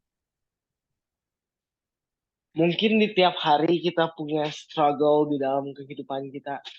Siapapun itu yang di ruangan ini punya struggle. Yep. Dan ketika kita ingin mengeluh tentang, loh kok hidup itu begini-begini amat, susah banget. Yep. Dan itu yang Pak Doni sendiri secara pribadi suruh saya untuk merenungkan hal tersebut. Kenapa sih orang-orang tuh melahkan kita? Kenapa tiap hari kita melakukan sesuatu itu tuh menguras emosi kita? Hal-hal tersebut yang terjadi yang menurut kita kemungkinan sederhana, kayak ketika kita beraktivitas ada yang mengganggu kita, baik di sekolah, baik di rumah, baik di tempat kerja, baik di masyarakat. Kita tuh memiliki keputusan untuk memilih. Ya. karena kita adalah anak Allah. Memang di ayat ini tertulis kita tidak dosa tidak lagi mengambil peran yang mempengaruhi hidup kita secara signifikan. Yes. Kita mungkin masih bisa ada kadang-kadang jatuhnya, tapi itu tidak significantly mempengaruhi hidup kita. Yep. Misal, saya kasih contoh sederhana deh.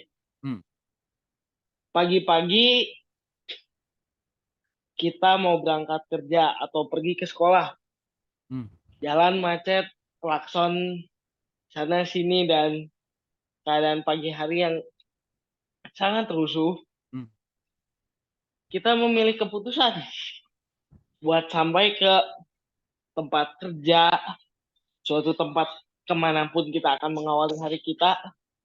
Kita mau datang ke tempat itu, bagi saya sekolah. Mau kita gitu datang ke sekolah, kita mau marah-marah, kita mau cemberut, dan mulai berkata-kata kasar atau apapun itu, atau menjalani pagi ini dengan damai sejahtera. Itu adalah sebuah pilihan. Yes. Dan secara tidak langsung kalau kita memilih apa yang benar, apa yang dikehendaki Bapak untuk kita jalani di setiap harinya, maka kita sedang mempraktekkan ayat tersebut. Ya. Dalam versi yang lebih mudah, dalam versi yang lebih umum. Tertulisnya di sana mungkin sekilas terlihat seperti hal yang sangat kompleks. Tetapi dalam kenyataannya kita sudah berhasil melakukan itu berkali-kali. Ya, betul. Di setiap hari.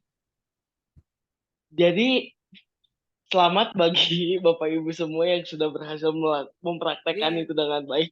Selamat.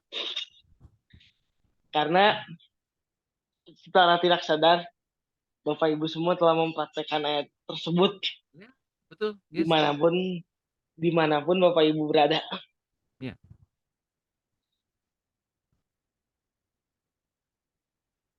Udah. Kamu mau cerita apa lagi? Masa aku terus nggak yang lain? Hah? Yang lain. Yang lain. Nah, yang ingin kamu bagikan tentang pengampunan. Misalnya, yang telah mengubah kamu. Itu. Ya, misalnya. Yang itu. Iya, misalnya. Apa aja yang kamu mau bagiin yang itu maksudnya. Enggak, maksudnya kamu pengen cerita yang mana, boleh bebas. Yang sampai dengan hari ini ngubahin kamu hingga kamu jadinya dipercaya oleh teman-teman kamu sendiri jadi konselor. Teman-teman ini teman-temannya Denis ini banyak yang konseling ke dia. Gitu, teman-teman. Tepuk tangan dulu dong. Tepuk tangan.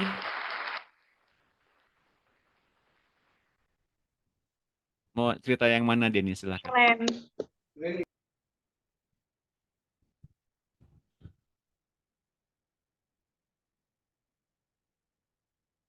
Denis itu mikrofonnya dimatiin. Maaf. Dulu mungkin kita semua pernah mengalami yang namanya burnout. Burnout itu apa sih? Burnout bahasa lebih umumnya untuk Bapak Ibu semua adalah ketika Bapak Ibu semua exhausted dengan kehidupan ini. Oke. Bahasa mudahnya lebih bukan menyerah, tapi pengen berhenti sejenak. Tapi dunia ini memaksa kita untuk tetap terus berjalan.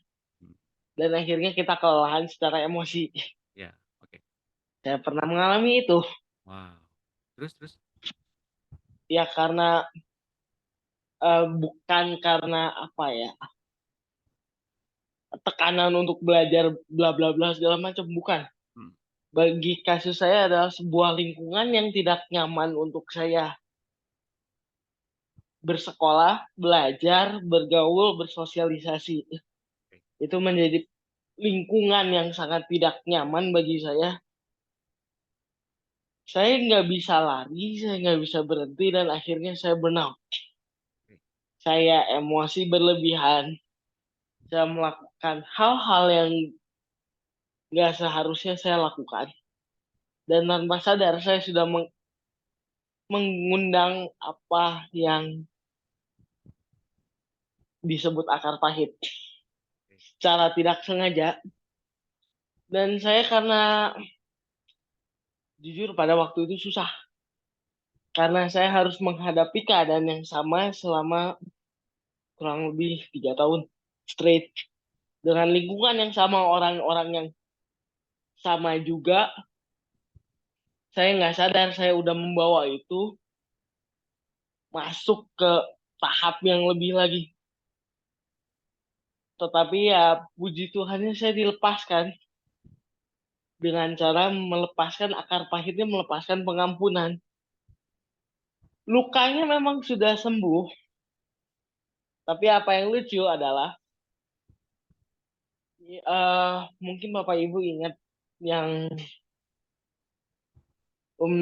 Pak Doni bagikan hari Sabtu ya, Ya, Sabtu. Hari Sabtu itu sebenarnya itu saya Doni tuntun untuk menemukan, Pak Doni menuntun saya untuk menemukan apa yang disebut selain sembuh dari luka, saya dimerdekakan oleh konsep yang benar. Konsep dasar dari akar pahit adalah sebenarnya kita mencintai keadaan kita ketika kita dalam suatu keadaan kita memilih sesuatu yang negatif. Alias kita memilih dalam keadaan yang seperti itu, kita memilih untuk terus-menerus membenci dan kita akhirnya terjebak dalam suatu realitas yang mengikat kita, yaitu contoh, misalnya kita sebel dengan orang A. Tiap hari kita ketemu orang A. Dan kita ketemu dengan lingkungan teman-teman si orang A yang sama-sama kita tidak suka. Tiap hari kita sebel sama dia dan kecenderungan kita adalah untuk membenci orang tersebut. Kita memikirkan hal yang sama tiap hari.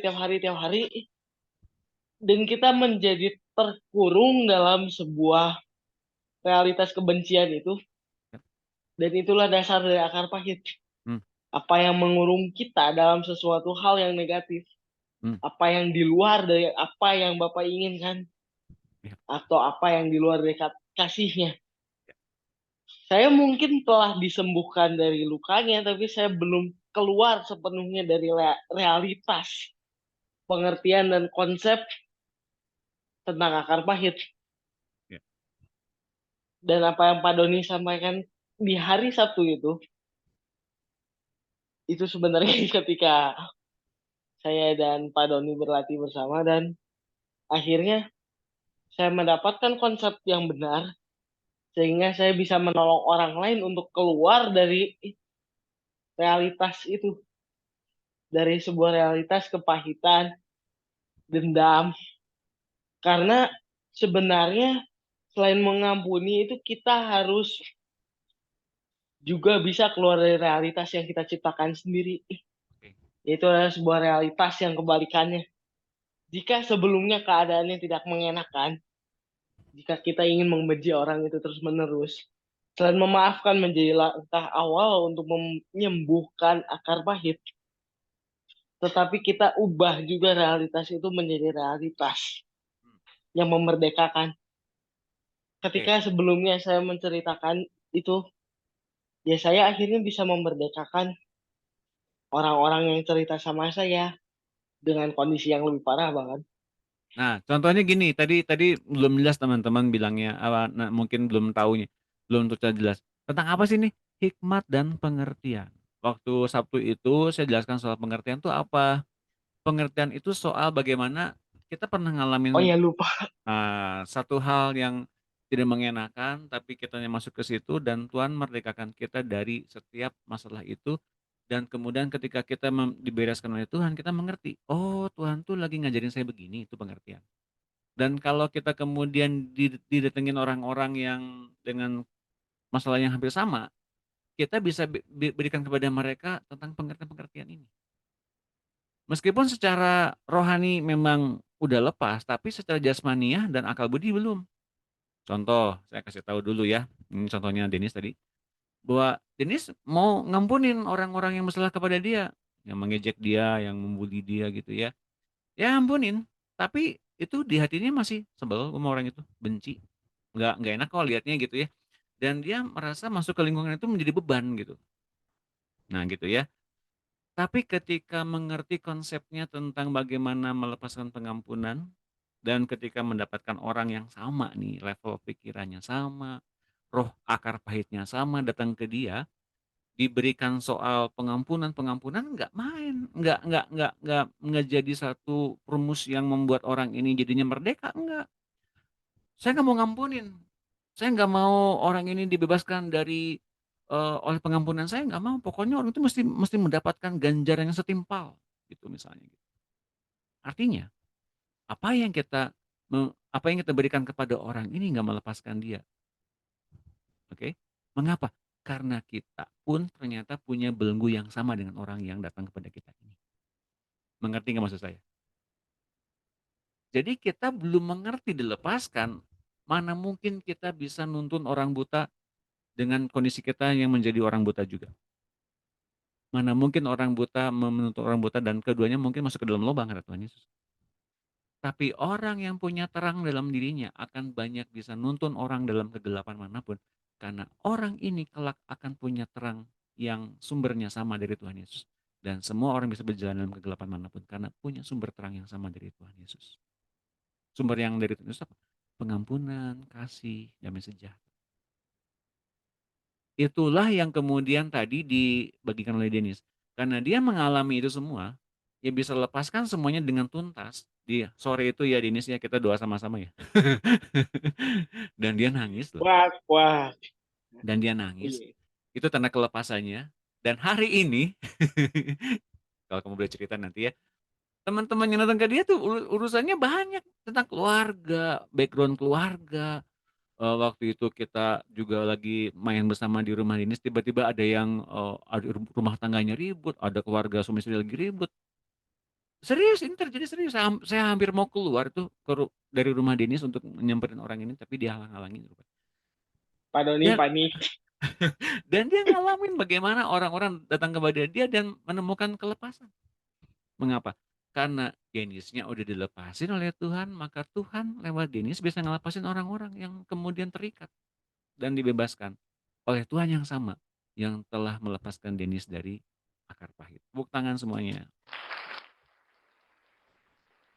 So, itulah contoh hikmat dan pengertian. Dan nanti kelak kalau bagian ke orang jadi namanya karunia pengajaran. Oke? Dan karunia pengajaran itu muncul karena apa? Karena kita lebih dulu ngalamin berkat Tuhan. Ngalamin lawatan Tuhan.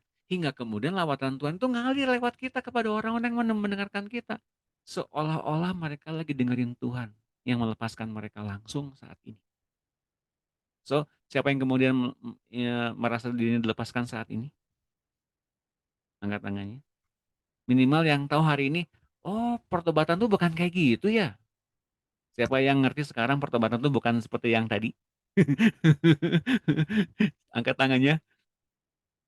Nah, kalau sekarang ngerti pertobatan itu lebih dari itu, artinya perubahan.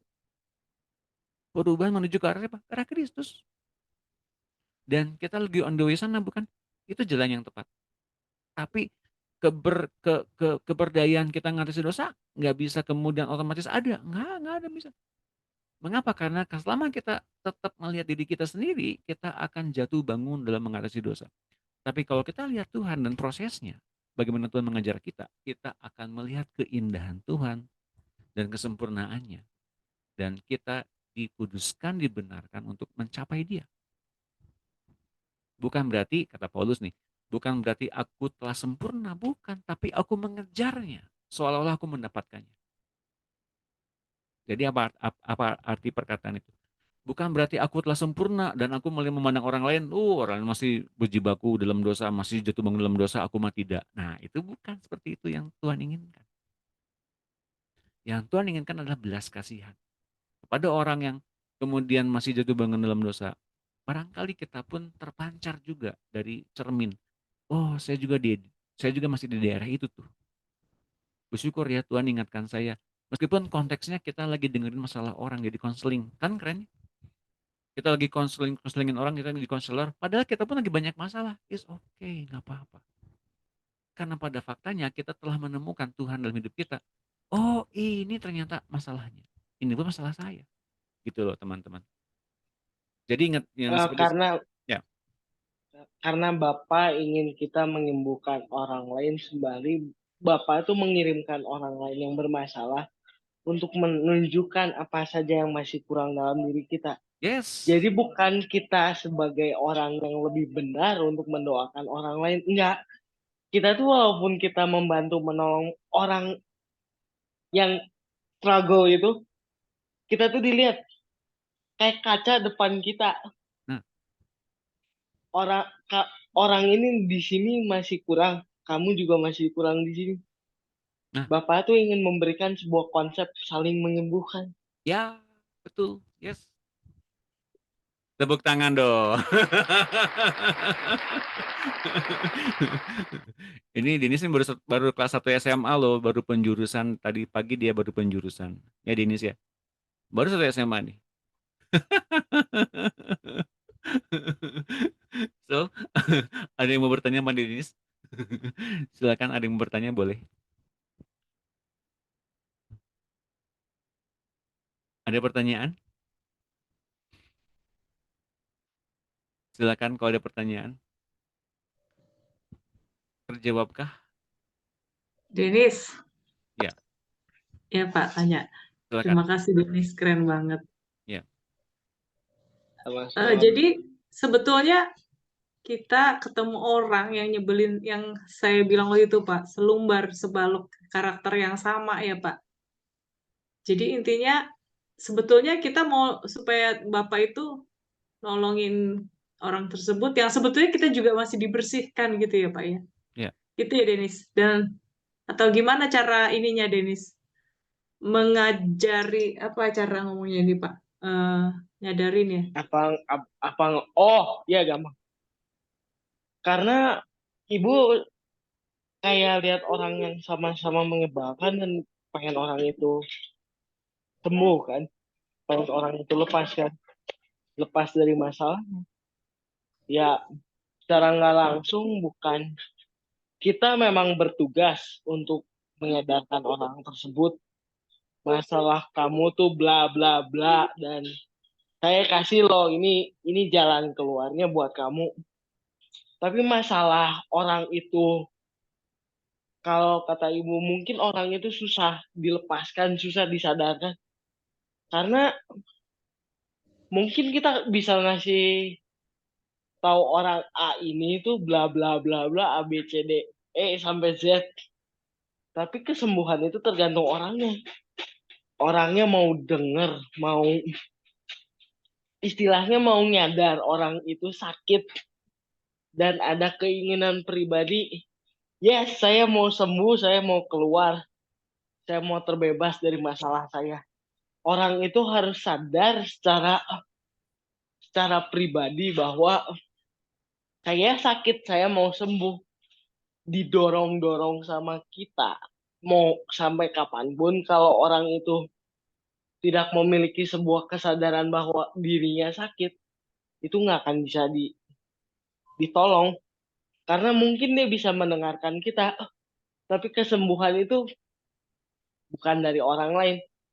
Kita tuh fungsinya cuma sebagai, saya lebih suka ngomongnya tour guide. Kita cuma jadi tour guide seseorang buat menyembuhkan masalahnya. Kita cuma jadi kayak problem solvernya dia. Kayak konsultan buat dia.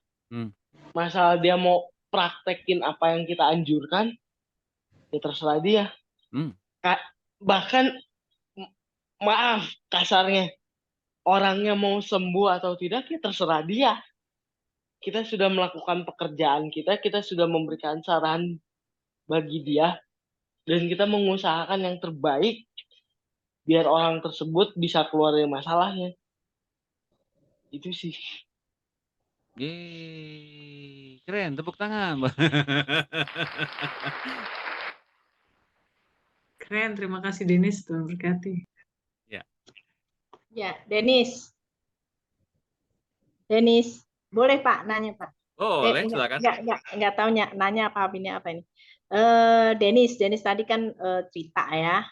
Kalau Denis itu Ya, ada akar kepahitan gitu ya. Dan akar kepahitan tadi kalau nggak salah Pak Doni sempat doain gitu ya.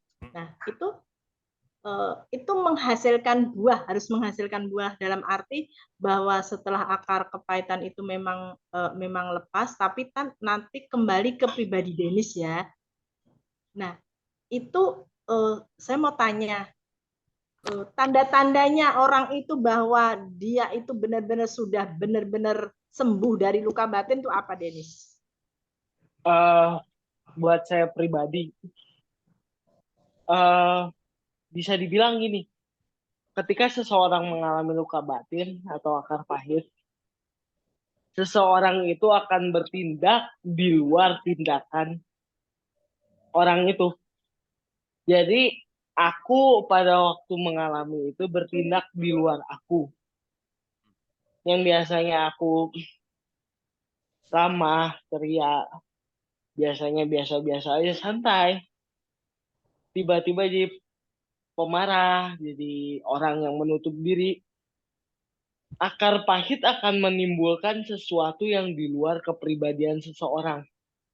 Biasanya Itu sadar nggak, agresivitas. Denis? Maaf, itu sadar nggak, Denis, kalau kayak gitu? Ada kesadaran nggak bahwa, oh saya kok begini, saya marah-marah, saya kok nggak kayak biasa gitu?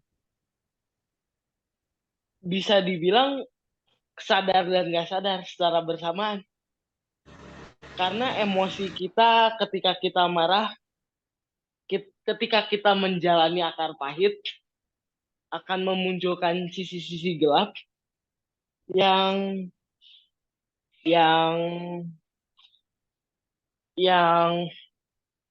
menuntun kita secara tidak sadar untuk melakukan sebuah tindakan-tindakan atau bahkan imajinasi yang ekstrim.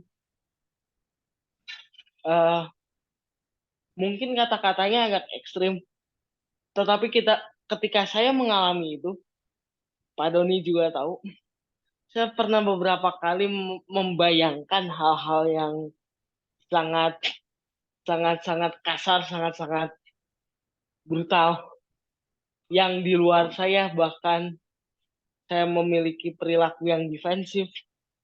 Itu saya sadar saya begitu, tapi kadang-kadang emosi saya mendorong saya sehingga saya tidak sadar saya sedang memikirkan apa. Bisa dimengerti, Bu? Bisa. Berarti sebenarnya ini saya kira ini Doni itu salah satu contoh. Sebenarnya ibu-ibu juga pasti pernah ngalamin kayak gitu ya, entah apa masalahnya ya Pak Doni ya. Pasti ya itu Pak Doni ya. Ya semua pasti punya lah, karena pada dasarnya kita tuh punya roh tertolak, dan semuanya punya roh tertolak. Nah, itu akan muncul secara laten, tadinya laten tuh tersembunyi, tapi itu akan muncul pada suatu keadaan. Keadaan seperti bagaimana? Keadaan kita lagi terdesak, lagi ada masalah, ada pergumulan, itu muncul. Biasanya muncul yang seperti itu. Ya, teman-teman ya. Pak, kalau misalnya berarti muncul, berarti itu belum bersih ya Pak ya itu. Kalau memang. muncul. Sekarang yang ngakunya udah bersih mana? Apa? Yang ngakunya udah bersih sampai dengan 100% nggak ada. Pasti akan dibereskan terus sampai ke akar-akarnya. Nah, ya jadi Denis pun sebetulnya sampai sekarang ini kita masih berlatih nih. Saya masih sering ketemuan seminggu 3 kali minimal ya. Seminggu 3 kali ya, Denis ya. 3 kali, dan kita berlatih jasmani dan rohani. Ya tambahin aja jadi hari ini jadi 4 boleh. Jadi 4 ya. Jadi kita ngobrol-ngobrol hal-hal yang rohani sambil hal jasmani. Jadi kita kenalnya dari umur Denis 4 tahun ya, Denis. 4 tahun. Sekarang tren baru sembari pressing, sembari ngobrol dengan rohani. Iya, dari umur 4 tahun loh Denis kenal sama saya, dari 4 tahun. Yang kenalnya sama saya itu dulunya orang tuanya bawa Denis. Dan ini anak kok senang ke hal yang rohani, kenapa ya? Senang dengan firman Tuhan, kenapa ya? Ya udah, kita pemuridan, ya. Pemuridan di rumah teman. Jadi ini kemudian muncul sekarang, baru muncul, dia punya punya karunia ke dalam satu realitas kerajaan Allah rupanya gitu loh. Nah, kita semua kan di pemuridan ini kan juga sedang dipimpin masuk ke dalam kenyataan itu ya. Kita menyenangi hal-hal tentang kerajaan Allah dan sebetulnya itu dari mana asalnya? Tuhan yang pertemukan kita kok. Nah, apakah kita kemudian sama Tuhan, "Kamu masih kurang kudus, kamu masih berdosa dan ini dan itu." Enggak. Kita ketika ngalamin menjadi konselor, ngadepin orang yang bermasalah, bukan berarti tadi kata Denis ya, bukan berarti kita udah lebih benar, bukan. Kita lagi diperhadapkan. Ketika kita bertemu dengan orang, saya juga masih berdosa, saya juga masih punya rasa seperti ini, seperti ini, seperti itu. Saya masih belum punya pengampunan yang dilepaskan benar-benar pada satu orang tertentu. Tapi dari itu kita ngerti buat Tuhan tuh ternyata memang gak menghakimi loh. Kamu berdosa, kamu masih lemah, kamu masih kurang kudus, kamu masih kurang mulia. Enggak. Tapi dia memberikan satu kenyataan, ayo diubahin lagi yuk. Ayo ke arah Kristus yuk, gitu ya. Teman-teman jadinya kita nggak ngerasa dihakimi oleh setiap kejadian-kejadian di hari-hari ini. Justru kita dipulihkan. Oh Tuhan tuh baik ya. Menghadapkan saya kepada satu kenyataan yang membuat saya jadi mengerti. Tuhan tuh memang betul-betul tidak menghitung kesalahan kita.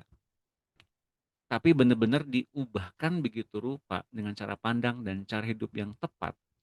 Kita jadi mengatasi dosa seperti itu. Bukan satu hal yang mengerikan.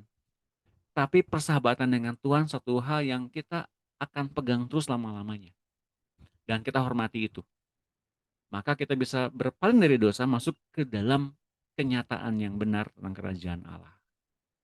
Gitu yang saya maksudkan dan itu yang tadi Denis juga maksudkan sebetulnya. Gitu Bu Muni dan teman-teman. Terjawab ya? Iya Pak, berarti Pak kalau misalnya luka batin itu memang dibantu doa itu bisa bantu, tapi nggak langsung tadi ya Pak. Betul. Pak Betul. Dani. Tapi semakin lama semakin menyadari kayak gitu kan memang kadang-kadang pikiran shoot gitu ya Pak ya. Oh Tapi iya. kalau kita sadar ya kita harus balik lagi ya. Berarti itu Betul. harus ada kesadaran ya Pak ya itu. Ya, kesadaran bahwa kita diperintah oleh hukum yang baru, itu hukum roh atau Ya, hukum ya. kasih karunia. Oke, Tidak oke. lagi diperintah oleh hukum dosa. Ayo, kamu kan terhormat. Kamu kan hamba Tuhan. Ayo kutukin. Oh, emang kamu terima digituin? Nah, itu hati-hati tuh. Bisikan-bisikan itu hati-hati. Kamu jangan mau digituin. Karena iblis itu tugasnya tuh bukan menolong kesembuhan kita. Iblis tuh mendorong ego kita sebenarnya. Ayo, terusin.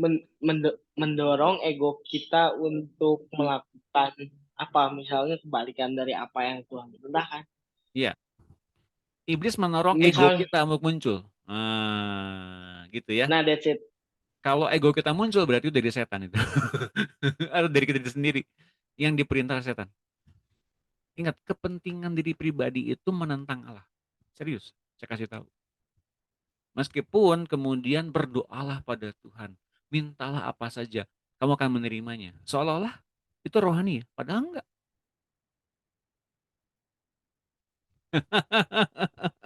Ya enggak? Tipis tapi jauh bedanya. Dan sumbernya jauh juga. Oke, ada lagi yang bertanya? Pak, saya lagi, maaf. Boleh? Boleh. Pada siapa nih? Tadi sama Denis deh, Pak. Boleh, silakan. Silakan Denis. Iya. Saya mau nyalain dulu lampu sebentar. Oke. Maaf, Pak. Tukeran Denis, dulu. Denis tidak istirahat. Denis harus ngajarin kami lagi. Denis, prosesnya gimana bisa kamu melangkah? Maksudnya gini kan, pertama ada prosesnya menyadari. Ya kan? Menyadari bahwa itu salah dan gimana saya melangkah keluarnya kan. Nah, bagaimana pertama untuk proses menyadarinya? Apakah ini kalau kayak Denis kan anak nih, apakah mamanya kayak saya ngomel-ngomel didik tadi kan, apakah ada dari mana lah prosesnya itu gitu Pak Denis? Dari proses sampai menyadari, lalu proses sampai keluar. Nah, itu gitu, Pak Denis. Makasih, Pak. Makasih, Denis. Tuhan berkati. Makasih, Pak. Ya Bu, saya jawab ya. Ah, proses saya menyadari pertama itu sebenarnya ya saya sebagai seorang anak bahkan bahkan mungkin agak aneh, tapi saya keluar sendiri ketika saya tahu bahwa yang saya lakukan adalah bukan saya tahu ini bukan defaultnya saya sebagai seorang Denis Leonardo, sebagai aku, bahkan sebagai anak Allah itu bukan apa yang apa yang saya lakukan itu tidak mencerminkan saya sekaligus status saya sebagai anak Allah, dan saya sedang melakukan apa yang apa yang apa yang iblis dorong dan apa yang ego saya dorong untuk lakukan. Dan ketika saya sadar bahwa apa yang saya lakukan selama ini salah, ya saya menyadari itu agar saya bisa keluar. Memang ketika saya keluar pertama kali saya butuh pertolongan dari Doni, dari orang tua saya. Tetapi ketika saya melangkah keluar, yang penting adalah ketika kita sadar bahwa kita telah melenceng, telah keluar jalur terlalu jauh. Yang penting adalah sadar dulu bahwa kita sudah keluar dari apa yang benar, sehingga saya bisa keluar secara otomatis. Dan ketika saya tahu bahwa saya telah keluar dari radar yang benar, makanya saya bisa kembali kepada jalan yang benar, sehingga saya bisa memutarbalikan realitas yang penuh dengan kebencian menjadi realitas yang sebaliknya, memaafkan dan memberkati. Terjawab nggak, Bu? Ya, saya bantuin jawab ya. Jadi yang tadi dimaksud sama Dennis itu default itu artinya apa?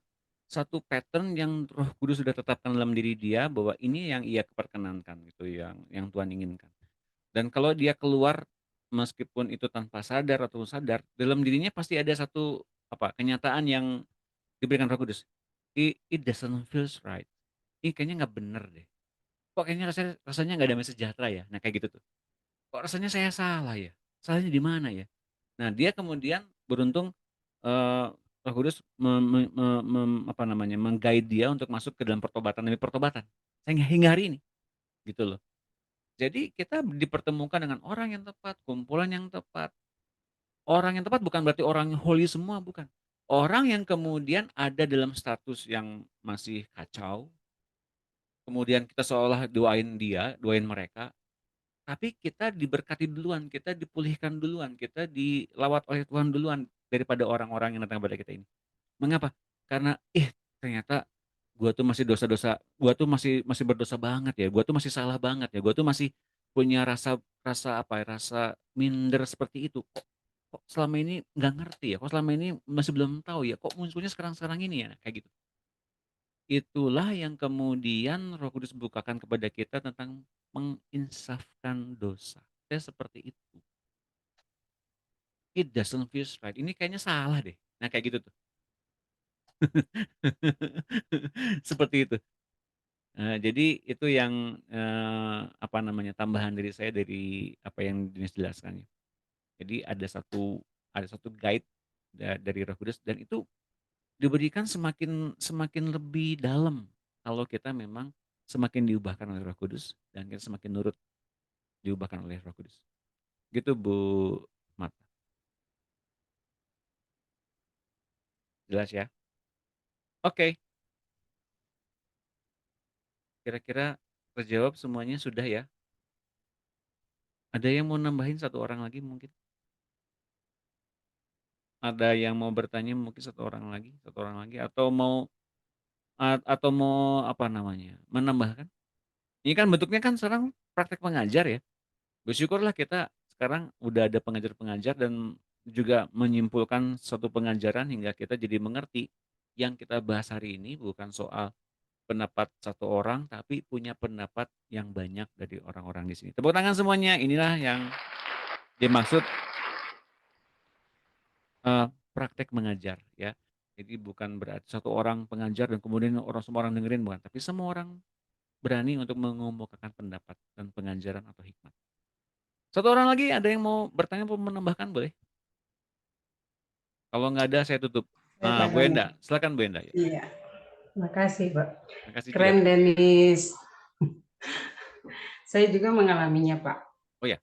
Denis, saya juga mengalami itu. Jadi sebenarnya yang tadi saya bilang bahwa Roma 16 ayat 8 itu terjawab ya. Ya. Karena kalau kita insaf, berarti itu ada peranan Roh Kudus yang mengingatkan. Tadi Pak Doni sudah menjelaskan, Deni juga sudah menjelaskan. Ya. Kemudian mengarahkan, kemudian ya betul-betul kalau kita memang mau ingin sadar keluar dari akar pahit itu. Karena memang kalau akar pahit ada itu kita tidak enak Pak. Ya. Saya alami juga. Tidak enak sekali akar pahit itu kalau ada. Itu pikiran kita terganggu, hati kita terganggu, Betul. mata kita juga terganggu. Karena saya alami ketika kalau itu terganggu, maka semua yang sudah kita planning, pikirkan, rencanakan, itu juga terganggu. Pekerjaan yang kita ingin lakukan dengan sukacita juga itu terganggu. Yes. Tapi ketika kalau kita insaf, tadi Roma 16 bilang tuh, insaf sadar, diingatkan, ya memang kalau hati kita terbuka, saya alami ketika hati saya terbuka, tanya Tuhan, kenapa hati saya sakit? Makanya langsung diingatkan, buang, lepas. Jadi selalu diingatkan dengan bahasa Ambon, kasih keluar saja gitu, kasih keluar saja, kasih keluar. Langsung saya bilang, oh iya Kudus, saya mau ajar saya. Jadi lalu kita merdeka. Saya rasanya seperti itu. Akhirnya ketika kita jumpa dengan orang itu, ketemu dengan orang itu, tidak lagi rasa benci, tapi hai, duduk lagi bercerita, tanya apa kabar, gitu. Saya sukanya gitu.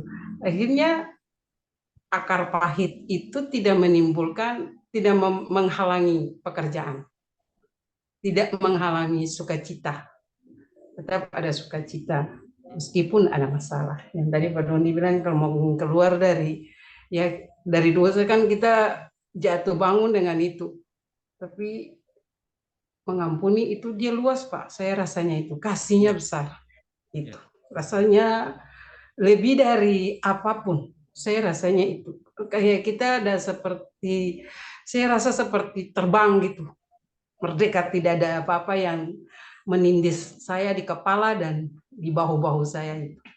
Itu saja Pak Doni. Makasih. Makasih Bu Enda. Jadi pengampunan adalah kelepasan terjadi jika kemudian self-centerednya dibongkar habis sampai ke akar-akarnya. Bukan soal daging saja, bukan soal hawa nafsu saja, tapi self-centerednya. Nah, jadi hubungan dengan self-center dan daging itu apa, dan juga dengan pengampunan dan juga luka batin. Nah, semuanya ini bermuara kalau kita nggak mau ngampunin, kalau kita nyimpen luka batin, nyimpen akar pahit itu karena self-center. Kita nyaman dalam akar pahit itu sendiri karena kita tidak ingin dilukai. Ya, contohnya kita tidak ingin bergaul dengan orang-orang, kita tertutup. Kenapa? Karena kita punya self-center, karena kita tidak mau dilukai oleh orang lain. Itu pun ternyata akar pahit juga munculnya di situ. So, selama kita masih punya self-center, ingat, kita nggak bisa nuruti Allah. Allah kita abaikan. Tapi kalau berganti hidup dengan apa yang Allah mau, maka yang terjadi adalah pemulihan dari kepada berbagai hidup yang kemudian kita bisa menikmati Allah dalam diri kita dan kita ganti hidup oleh hidupnya Tuhan Yesus.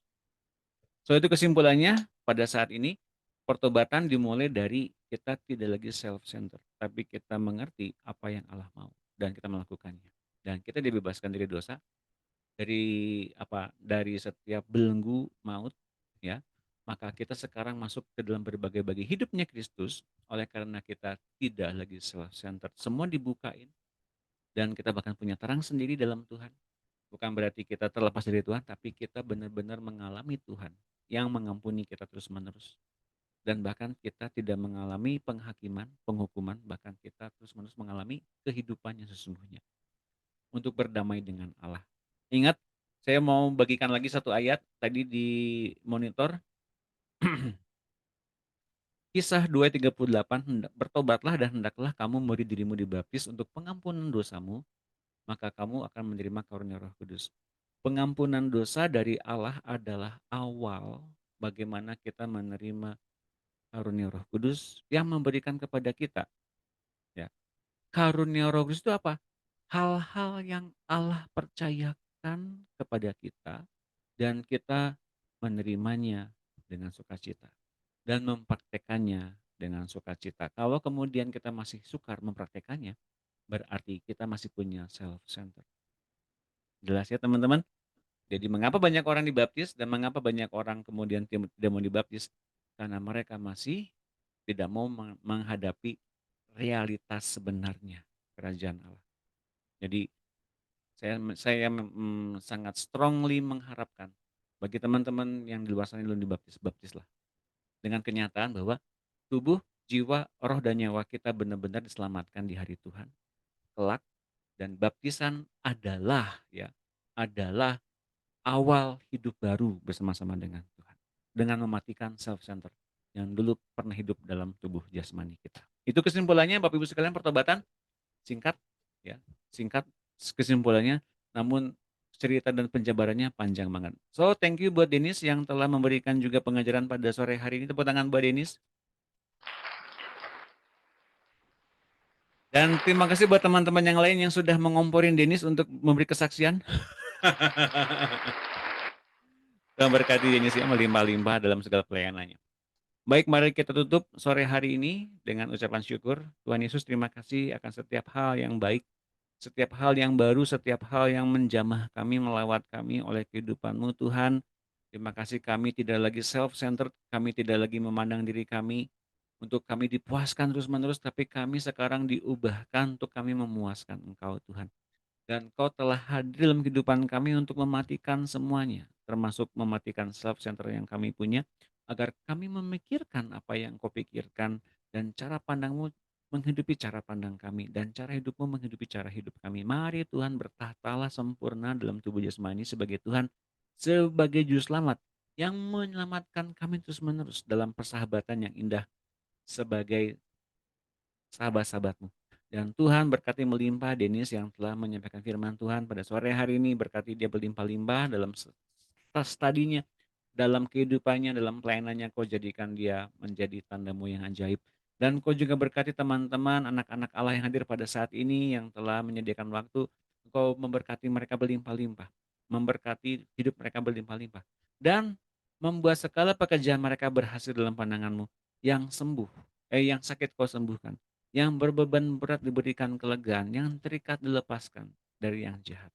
Maka Bapa Sorgawi, terima kasih, hikmat-Mu, pengertian-Mu melingkupi kami dan kami dijagai betul.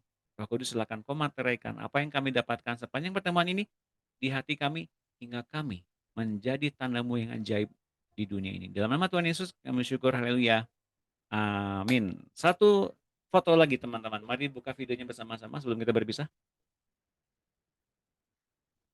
Terima kasih sudah menjadi hamba Tuhan dan sahabat-sahabat Tuhan yang ajaib. Silakan dibuka Ibu Ari, Pak Aiko, Bu Levina. Terima kasih Bu Yohana. Ya, 1, 2. Bu Levina mau difoto. 1, 2, 3. Satu lagi, 1, 2, 3. Terima kasih teman-teman. Tuhan berkati. Sehat selalu sampai hari Sabtu. Terima kasih Pak Doni. Terima kasih semua. Denis. Terima kasih Denis sudah bagiin firman. Terima kasih. Terima kasih Doni. Pak, ini direkam nggak Pak? Ya? Direkam nggak ini? Direkam lah, ini ada rekamannya. Oh iya, puji Tuhan. Terima kasih Pak. Terima kasih, Tuhan berkati. Sampai nanti Sabtu. God bless you semuanya. Terima kasih.